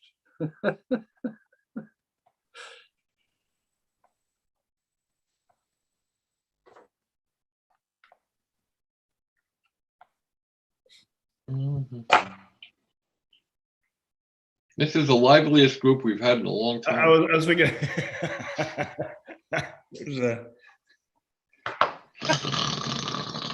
Yeah. Yeah, I was thinking that similar to like you were talking about, Bob, was the Vector. The Vector's got not a lot of room, but I think you could put a saddle, just over the top. I know it's hard to see. Yeah, I can see Yeah. it. Mm-hmm. Yeah, Top and just a mount, saddle with blind nuts on the bottom and just a saddle over the top. Yeah. I'd used Velcro before, and it worked, but I think we had talked about this one night before, about Yeah. and I think Phil actually is living proof of that. I think his battery flew out the top hatch on a outside. I've seen more batteries fly out of airplanes due to Velcro. I've never used Velcro. I like both. Well, it makes sense. And the other thing I don't like are magnets to hold the cowl in place. I've seen the cowl come I off. went through that. Right? Yeah. Couple of extra minutes, there were a couple of seconds to put a bolt in to hold the cowl on and hold the battery in. It's really cheap insurance, That's right. Everybody has a, Yeah, own way, but that's for me. I think the reason it's not very lively tonight is because Gary Sinclair's not here. That's right. No, hey, you know what? We really miss you, Gary. I do like I do like the B-Link. I don't know which instead of like a USB attachment, it's a Bluetooth. Oh, I'm not familiar with that. Yeah, and connects to your phone just for your ESC, ESC adjustments or settings. I mean, wow, I get, and it's a Castle Link, so it's with my limited knowledge of this stuff, so far it's pretty good. You just connect it to your phone, pick it up and adjust what you need to adjust. And I don't know, maybe I'm wrong, but once you get at least a first initial setting, I don't think you're gonna be changing the ESC much though, right? Yeah, it's true. Yeah, but it is convenient. Yeah. Hey, Dennis. Hello, everyone. Hey, Dennis, thanks for coming in. Like the trim scheme on that airplane back there. Yeah. Yeah, I wish you would quit copying it. That's good. Forgive me. When I see something really good, I'm going to copy it. It's the way of the world. How about it?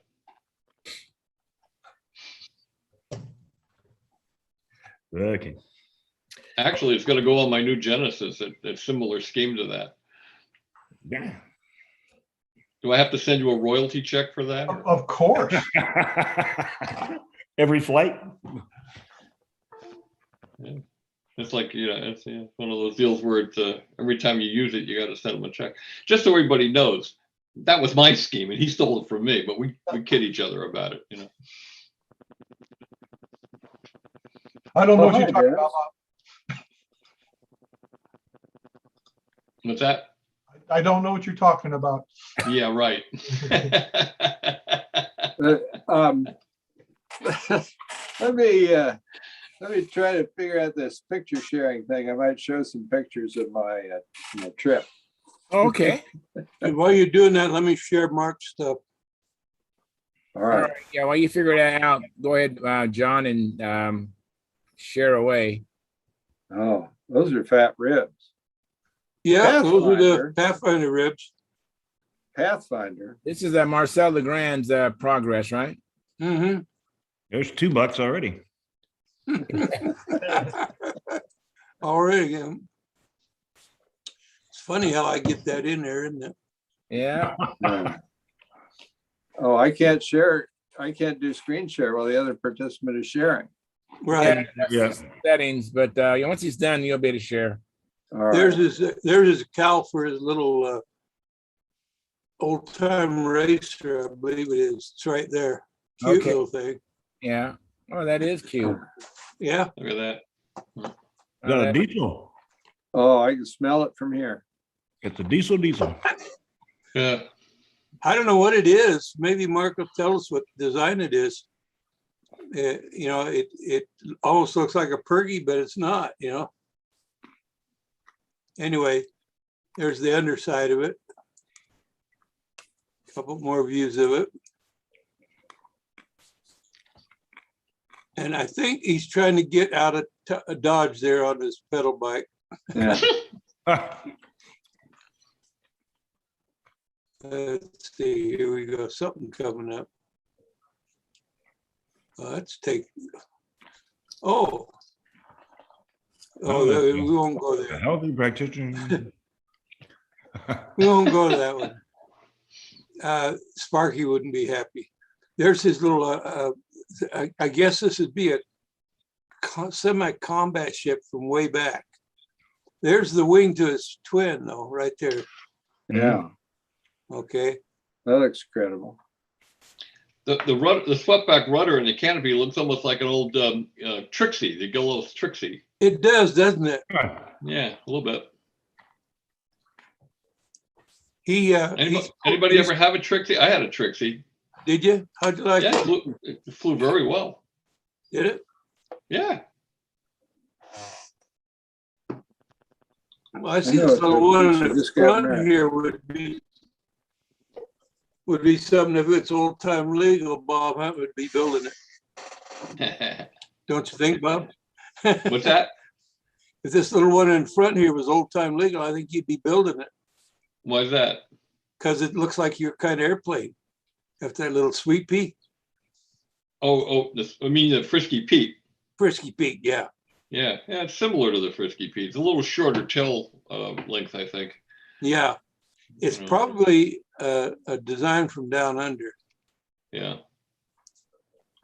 But Then there's your, it should probably have an inverted engine then. yeah.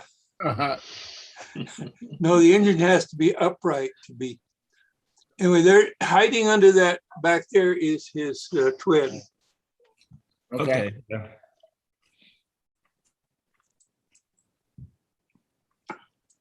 Guy made a really good deal on a whole bunch of balsa that's really nice, I understand. And yeah, one of the lucky ones. I think there it is. There's his twin. Okay. Yeah. But they're making patterns and everything else so they can make another one for his mate there. And he built this so fast. Now, one of the main things he changed, he made that fuselage 3/4 of an inch thick right from the beginning. It's hollowed out. It's got a worn truss inside of it. But I think it looks a whole lot better, just that little bit extra thickness on the main, come back here. What did I do? I think that's it. I think I reached the end. So, okay, I'll stop sharing here. You're on, Howard. And then Howard. Okay, you're up. let me try to share. Click. go back to, here I am. Okay, share content. Photos, try this. Oh yeah, here we are back to the contest. And I'll start here. Give it a second to come up for the rest of us. I don't know whether you can see that or not. Yeah, you got to hit share screen. Did I hit share? Well, let me try that again then. It's just done. Well, there's somebody. That is Terry Prather. Wow. Terry Prather. Well, I didn't think that's Terry Prather because Terry Prather is 20 years old. I know Terry Prather. Yeah. And but this guy has the same voice as Terry Prather, but now he's almost as old as I am. So He's a good guy. Yeah, he showed up at the contest, and he lives in Las Vegas. Now, how do I get to the next picture? Well, I don't know. Have you got it set up in an album with an arrow to go to the next one? Well, it's just, I guess not. So now don't bark. Yeah, let me, I'll hit stop share and Just load the next one. I share content and go to photos. And what's the next one? Here we go. After the contest, we stopped at there's a Filipino grocery store on the way out from the contest, and they had Tim just had me take a picture of this because he thinks it's cool. Okay, now at least it had no artificial flavoring. I know. I hope not. No. Yeah, it said that. Then this next picture is here's. I'll just show one of these pictures from the park. That's the jar he threw at you at the ceremony, wasn't it? I don't know. This is some weird rock at Capitol Reef National Park. It was all full of weird rock like this. Okay, now this is not right. And here's a typical display of the car on the way home. This car is cool because it displays the tire pressure. Right. And there's what's on the radio and or the stereo and okay. Anyhow, That's how fast he's going. He's going 83 miles an hour. Yeah, I was. Yeah. What's Was that the Who Live at Leeds? Is that what it that was? said? Yes. Marilyn had me turn it off. But what was the posted speed limit? 80. 80. Okay. Yeah, it's in there. Okay, here's more pictures coming. All right. We stopped by Twin Falls, Idaho, and they have a visitor center there at Evil Twin Falls, and they have a lot of Evel Knievel merchandise there. They're selling Evel Knievel stunt cycle stuff. Right. Evel Knievel is the most important thing that ever happened in Twin Falls, Idaho. That's when he jumped over the canyon or tried to. And we went to a park that had instructions on how to get to the Evel Knievel jump site, and it's a big deal there. Then we stopped by. Let's see here. We're share content. Okay. Stop by this this airplane. There's more Evel Knievel stuff, but you don't care about that. Stop by this airplane museum in Nampa, Idaho. The Warhawk Air Museum. Yeah. And here's one thing that they had was this drone engine from World War II. And this was made by the same company that made engines for Reginald Denny, the actor who was a toy airplane flyer. Mhm. And this is not much bigger than a model airplane engine. And but the cool thing about it is it drives counter-rotating propellers. Counter-rotating props. I see that. Yeah, that was pretty cool. And it was also made by Herkimer. Huh. Wow. Okay, Cub. Oh, Yeah. You can see the inner outer shaft on that for the counter-rotating props. That's Yeah. So that was kind of cool. And then there was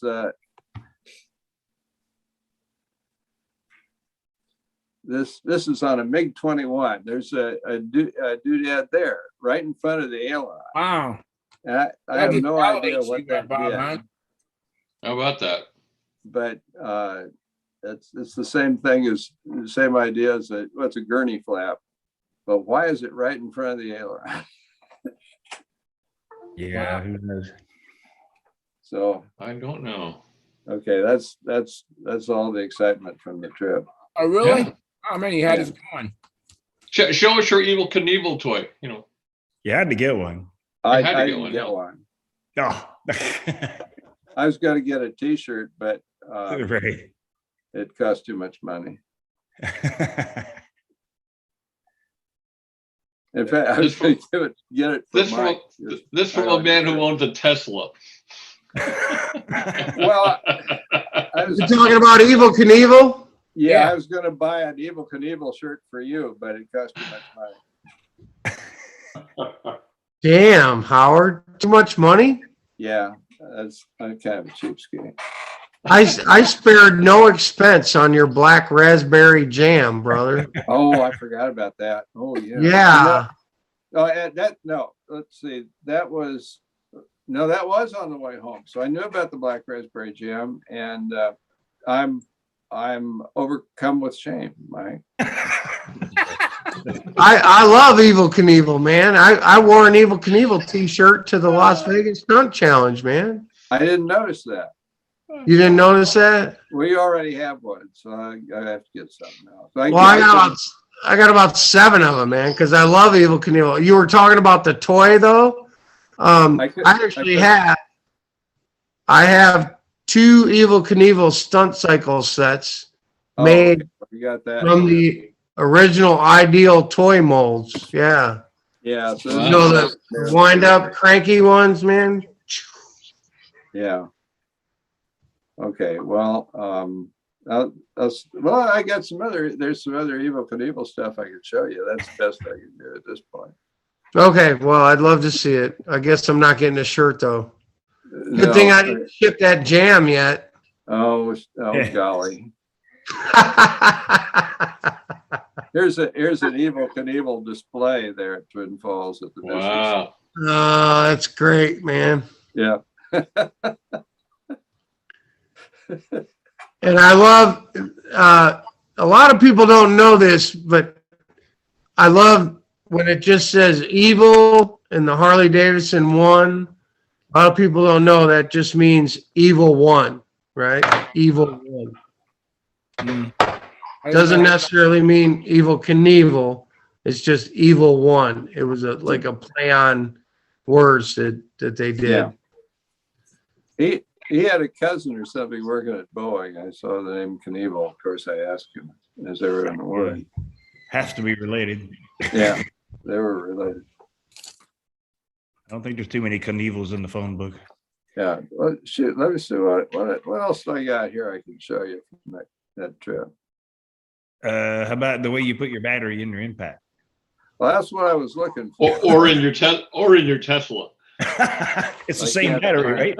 Oh,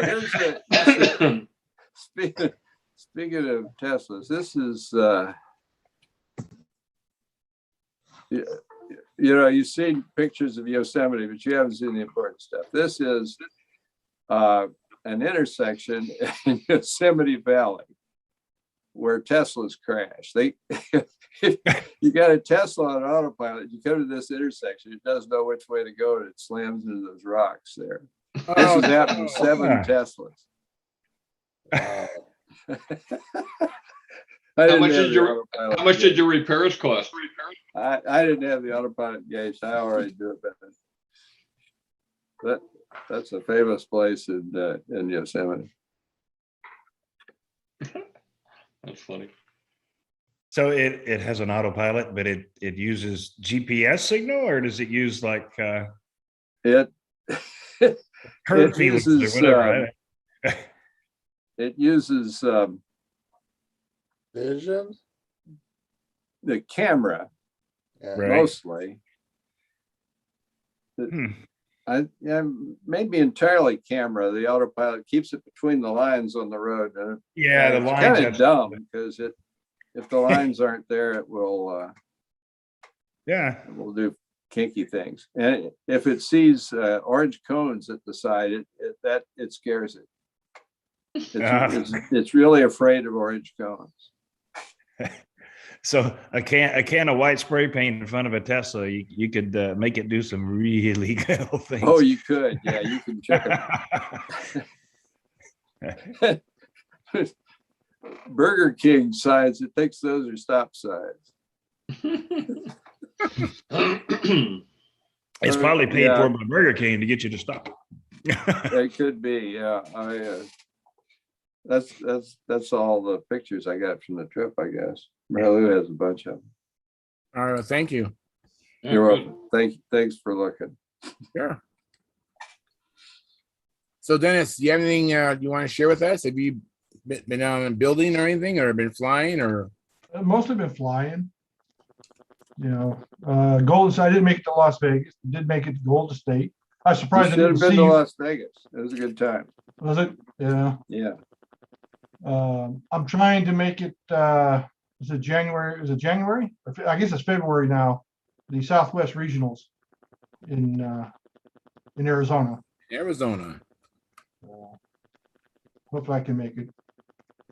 But that'll be my first contest. I'll be flying as an expert. I'm moving on up. Moving on up. All right. Yeah, Golden State was my last contest as an advanced flyer. Well, is that a gladiator on the wall behind you? Yes, it is. Dennis Shower.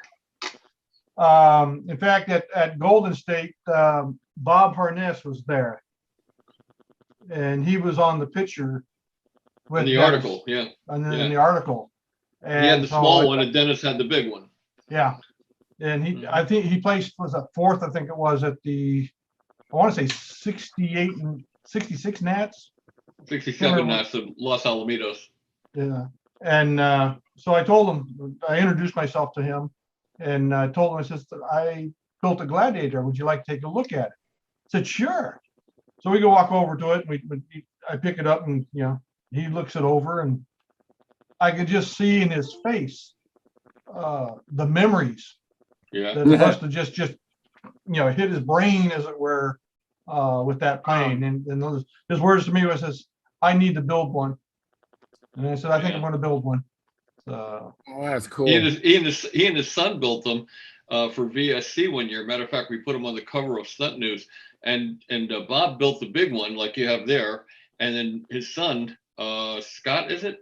He built the smaller one, just like his dad had built from the article. So it was this is the small one. This is that's the small one. That's the small one.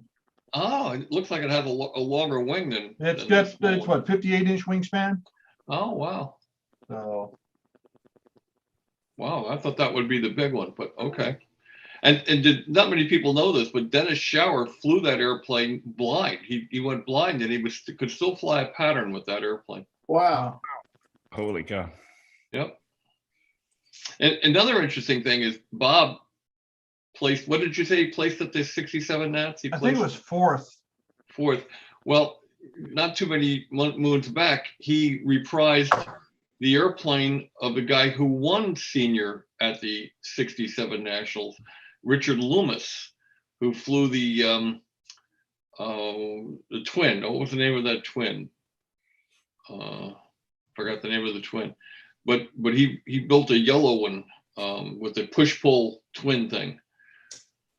And Rich Loomis won the Nationals at 67 and senior with that airplane, that design. two bits, I think it was, or something. Oh, yeah. What, 2 bits. one of the Los Angeles guys, was that? Robert Oh, Harness built built one, that yeah. one? Yeah. Yeah. Hey, I got something for Charles and Mark. Hey, Steve, welcome. Thanks for coming in. See if maybe you guys want to join this club. Oh, What is it? let me make you big, Steve. Hang on. Warped. Oh, Warp Wing. Yeah. Wow. Warped Wings RC Club. Wow. Interesting. This is from the 80s. Ah, Very I cool. can't believe hanging in the closet, the damn thing shrunk like it did. Yeah. Yeah. You know, Good, I never put it in the dryer or anything. it Yeah. must be the humidity. Yeah, The it's gotta be rarefied the air. humidity. I don't think we have to say anything.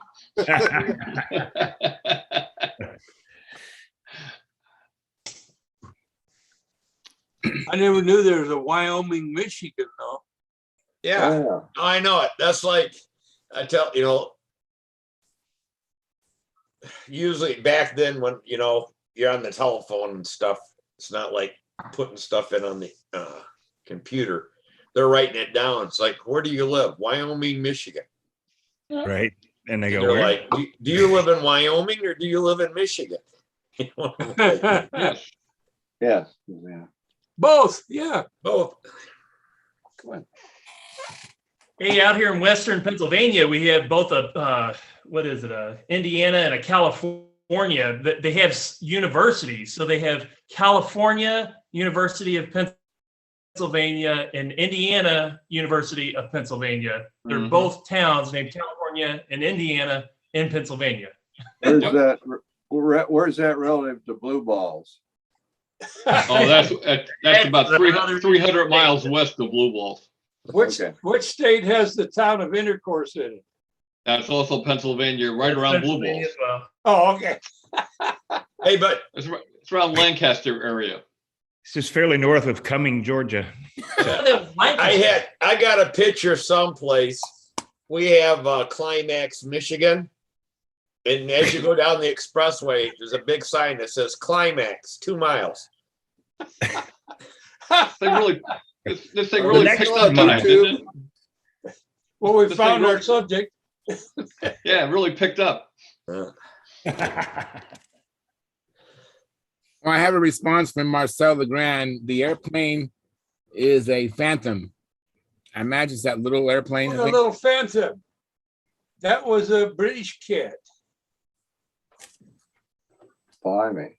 Hey, Bob, this Yo. is the article for the Gladiator Let me make you big, Dennis. 1 second.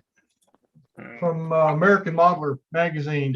Yep, there it is. And it was a 66 nets in Dallas that he placed third. Oh, what? 66 Nats was not in Dallas. Glenview.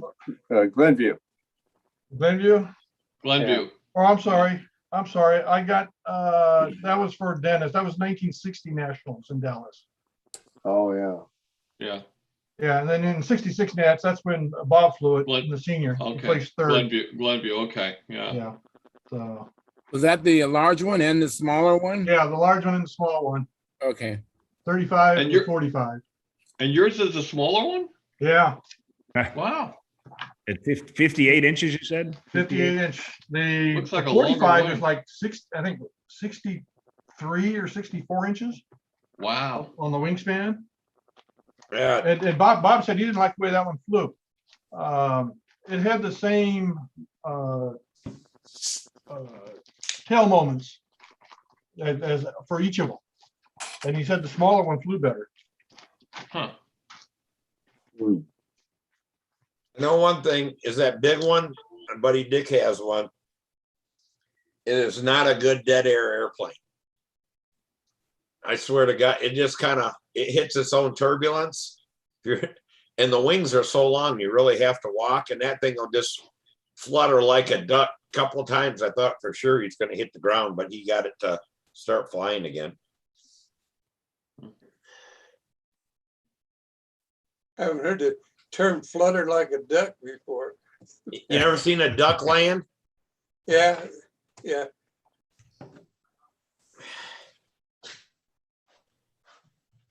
Well, I John, is remember that when they brought those two, the big and the small one to VSC. I was there.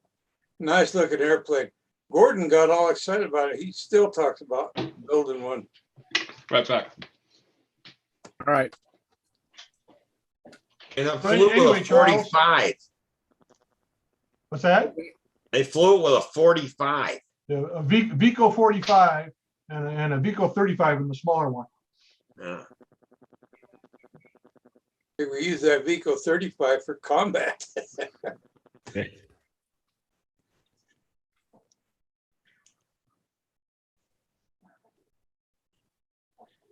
Charles, I was looking to see you at Golden State. Didn't see you there. Yeah, I committed to Stephen McBride's contest. I knew I couldn't do both. And I've been favoring the Madeira over the Las Vegas Challenge for years. And I remember a couple of years ago, Stephen was, he goes, Charles, what's it going to take for you to come to our contest? And I said, I don't know. I just can't, because they're only a couple of weeks apart, right? I mean, it's hard for me to recover that outlay of money. And then a week or two later, do it again. I just can't do it. So then I decided just to commit to his contest early. And I had opportunities. I mean, John Wright said, Charles, if you want, we can drive up together and we can share room expenses and all that. But it's like, yeah, I just couldn't stretch my little coins that far. Hey, Charles. Yeah. Make my screen big for a second, please. All right. Here we go. Big. Stunt news. Look at there. Looky there. That looks like it's never been opened. Well, it wasn't.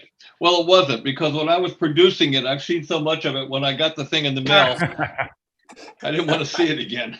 And you lived it. You already saw it. It's like, yeah, I lived that. Like 400 times I saw it. Hey, speaking of the Golden State, what's happening with have they got a contest director for next year? Not that I know of, not yet. That'd be terrible to see that thing fold under because of that. Well, they're probably going to have to go to a different site too.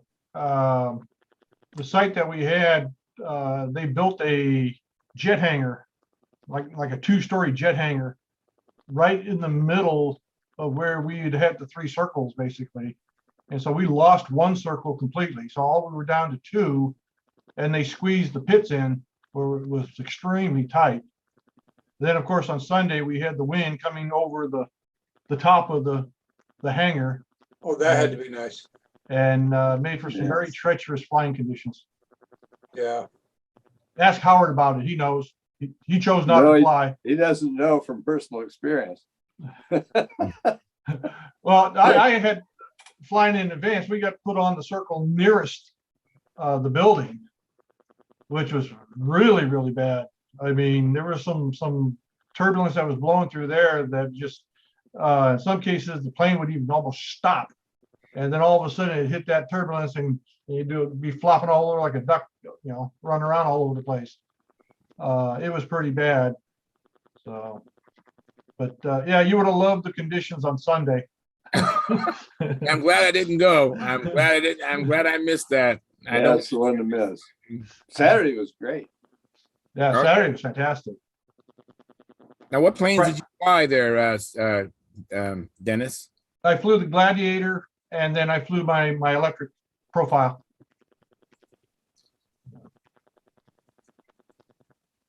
And I got, let's see, second in the a classic with it. Wow, that's pretty impressive. And then I took first in advanced with the electric. That's also impressive. That's great. Hey, Howard, did you get my email? No. When did you send it? I sent it back when you sent me the what was it on the bell crank thing? I just attached it and sent that back on Oh. the same one. When was it? When was that? Tuesday? Oh.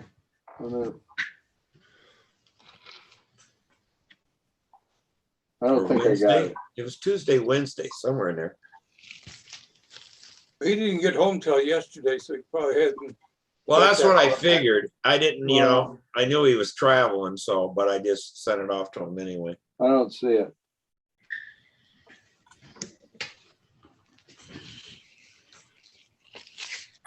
Try again. All right. Well, all it was is that Samantha wants your phone number or me to give Oh, you yeah, I got hers. that. I sent it to you, didn't I? No. Oh, well, that's probably why she didn't call. I'll tell you after 9 o'clock. So we have about almost 10 minutes until we go into the after party. And right now we're at, we have 18 concurrent viewers, 19 likes. We've had as many as, it's like 23 viewers. Mike's opening a package. I see that. I wonder what it is. Oh, it's the Tuts, right? Let me make you big. Yeah. Oh, hang on, let me make you big. He got Oh, his yeah. nut. Got his Tuts. All right. Have you Wow, guys look, ever- fancy bags and everything with instructions and Wow. I would have thought that something so delicate would have had a little more padding on it than that. But, Did he send the mounts with it? No, I didn't send Mike them out. I'll send you a couple mounts and some bike asses. okay. What's the second word you said? Bike asses. Yeah. How many cells you got?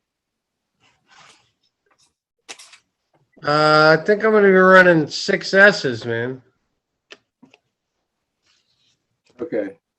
You have an ETA for your plane as far as delivery yet, or no ETA? Well, while I was in Vegas, it was coming out of paint, and I said I could pay him when I get back this week. And he said, don't send the money because he was going to a model airplane competition like this week and this weekend. So he's going to ship it next week. I'm guessing, well, that would be Monday or Tuesday. So I'll send a final payment Monday or Tuesday, and then it'll be on the way. Cool. Gonna look Which forward to seeing timer it. did you finally go with, Mike? Well, I'm gonna use the Igor with the Tut. I'm gonna use what I Howard. said that's the Ready or the Igor. Okay, yeah. Yeah, I'm gonna use the Igor with the Tut, just like Howard's doing. Because after I saw him with his impact and doing his cool shut off loop and all that, I'm sold, man. I'm sold. That's all I need. So. Sure, sure. Do you have a jetty box, Mike? No, that's gonna get ordered too, along with the motor and the ESC and all the other stuff. I want the airplane to be here physically before I start buying all the other stuff that comes with it. Except the Tut. I wanted to be first kid on my block. I want to be the first kid on Stunthangar to get a Tut. So I got my Tuts. When the airplane gets here, I'll get the motor, the ESC, I'll get the Igor timer, I'll get the right props, and of course, I'm waiting for the Thunder Power Black Friday sale to get the batteries, and then I gotta get probably a half a dozen other batteries too for RC planes that we started flying recently as well. So. yeah, I'm gonna get one of them, but I want to wait till all the glitches in the production is out. Oh, damn, dude. I sent you the link to the Jedi box. I just sent it to Tom. Yeah, East Spirit, right? That's the place to get it. Right? Yeah. They've gone up to $39, highway robbery. Yeah. Well, they were what, 29? They were cheaper, I forget. Were they cheap? Were they 19? Yeah, I know they were cheaper. They were Crap. cheaper. But Hey guys, we have Tom Luciano. He says hello and giving a thumbs up. Thank you, Tom. Oh, hi, Tom. You missed Hey, the picture Tommy. of Terry Prather. For the old man who alleges. Me, Terry Prather. Charles, you hear anything from Dennis? Dennis Adamson? Yeah. What's going on? Well, he was staying there in the same town you live in. Oh, no. You know, I really think he was his wife's aunt. You know, she's getting up in years, and I think it was just a really high priority, which I think is great that he wanted to spend time with his wife's aunt. So no, I didn't hear from Tom. I didn't hear from him. If I did, he didn't use his cell phone. I would have recognized that. I get a lot of phone calls. You know, just because of the popularity of the show, I get a lot of phone calls, you know, stuff like that. So I don't answer them unless I recognize the number. Oh, okay. I'm being facetious. I don't get a lot of phone calls from this show. I'm sitting here thinking, how I'm did they get his number? I'm glad I wasn't the only one. Celebrity status. That's right. I get phone calls. You know, it's your last call to extend your warranty. Yeah, we get that. That's funny. And what other calls I get? You know, so it's like Windows Technical Center. Do they call? I got a call where if I'd have sent some money, this guy would have gotten a whole lot back. Yeah. You haven't gotten the one, Charles, for the one for a warrant for your arrest? Yeah. no, I have not got those. But you know, my car is a 2000 Chevy Blazer. The other one's a 2004. I'm like, yeah, they've gone past their warranty.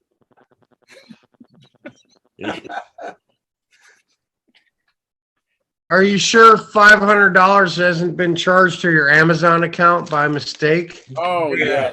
yes. Get those all the time. And Microsoft, you know, you have a virus, you know, on your computer. Yeah. You know, I forgot about all them calls. I got an Apple phone and mine blocks all that stuff right out. Yeah. Nah, I got an Apple that still does it. Yeah. Does it really? Mine, I haven't had, knock on wood, I haven't had one of them in a year since I've had that phone. They just don't want to call. They just don't want to call you. Yeah. I don't get them. I don't get them on my iPhone. I get them on my landline. Yeah, same with me. I don't get them on my iPhone either. You get them on my I landline. don't get them on my iPhone. We still have a landline though, just cause. Yeah, same here. Same here. It's almost free to have a landline with your cable, your internet, and a landline. It's like free. I rarely answer it, but my wife will not give up the landline because we might have to call 911 sometime when our cell phone's not working. I don't know. I don't know why we still have a landline. It's ridiculous. I got UMA and I've had it for 15 years. I think it cost me $100 for it. I haven't paid for telephone since. But when you have to have a home number or a number they can get a hold of you, I give them that number. If they check it, it's a good number. They don't know that the phone, the ringer's turned off and everything else, and I don't answer it. But they got what they asked for, a good phone number.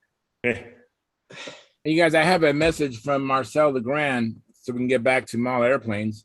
He says, hi, Bob. I might be in, excuse me, let me start over. Hi, Bob. I might be the proud owner of an ST-46 Genesis soon. Wow. What's a ST? That who built? Super Tiger.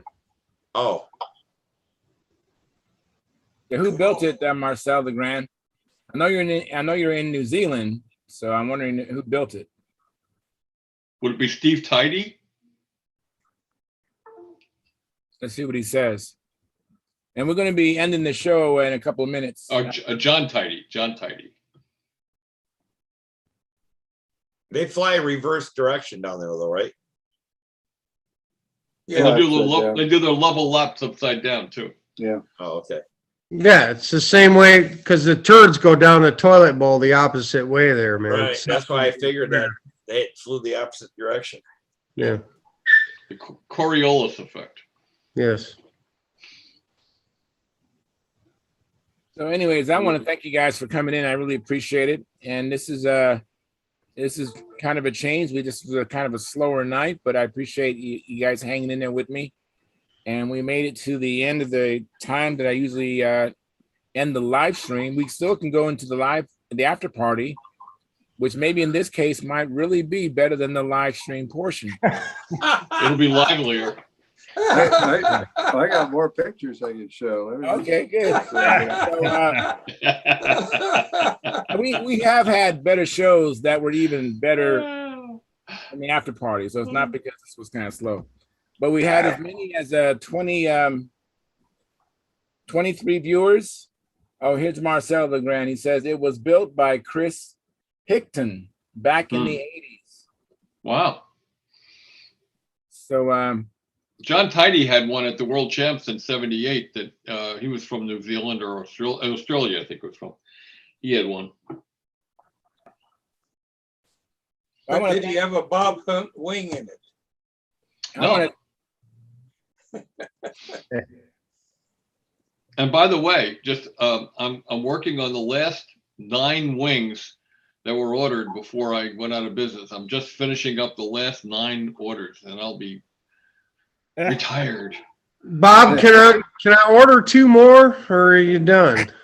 I'm done. I haven't got any wood. I would make some for people, but I haven't got any wood, and I won't turn out a junk product. So I got 2. When you said you were retiring, I got 2. I should have got 4, but I got 2, so I'm happy. Well, I'm happy you got 2 also, actually. Well, actually, I have 3 because I got one way before that. I got the Intrepid wing for the airplane I'm building for the Nats this year, the Intrepid wing, and then I got 2 SV wings when you said you were leaving. So yeah, I may actually do some lost foam cradle sets for the built-up wings because I can still do those. But the sheeted wings, I'm just having a hard time getting time getting enough good wood. So that makes sense. That's understandable. Yeah. All good things come to an end. What if you got some good wood? Bringing your ham and eggs, sending your ham and eggs to the diner. Yeah. Well, no, I'm just, if you're at the Nationals next year and I bring this giant box of good wood that I got from Marshall Busby, maybe we can work out a deal or something. We can talk. Yeah. Okay.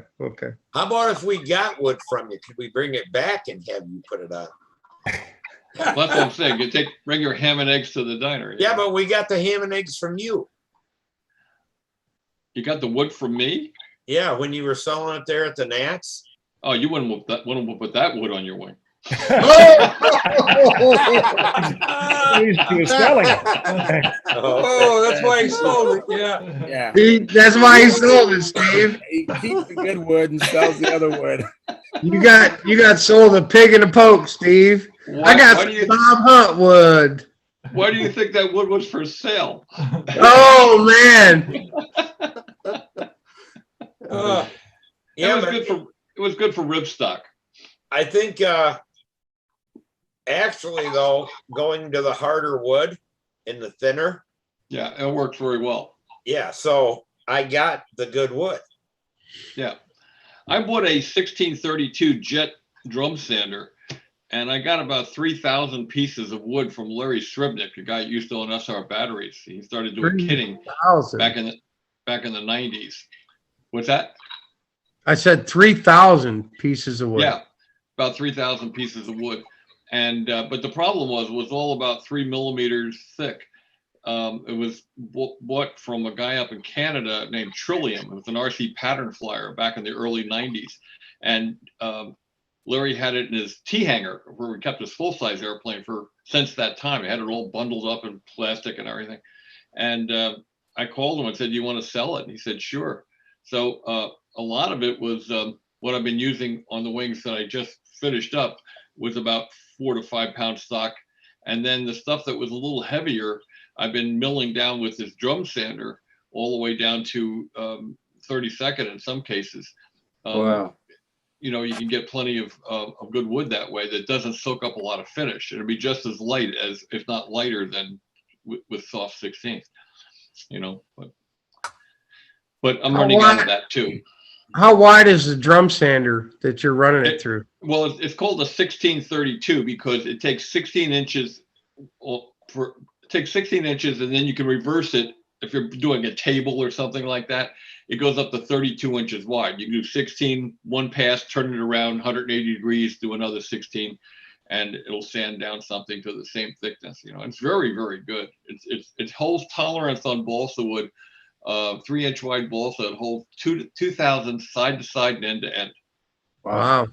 Yeah, it's very good. That's very good. But it's excellent. Tom Luciano showed me how to set it up because he has one and he helped me set it up. And you ran 3,000 pieces of wood through this, or you just ran what you needed? As I needed it, I ran it through. Okay. And I still have some left, but a lot of it's a little heavier, and I'm gonna have to take it down to 32nd, you know, to make it usable. Okay, well, Bob, now that you are out of the airplane wing building business, you've told me you're a guitar player and you've had sights on Nashville for a long time.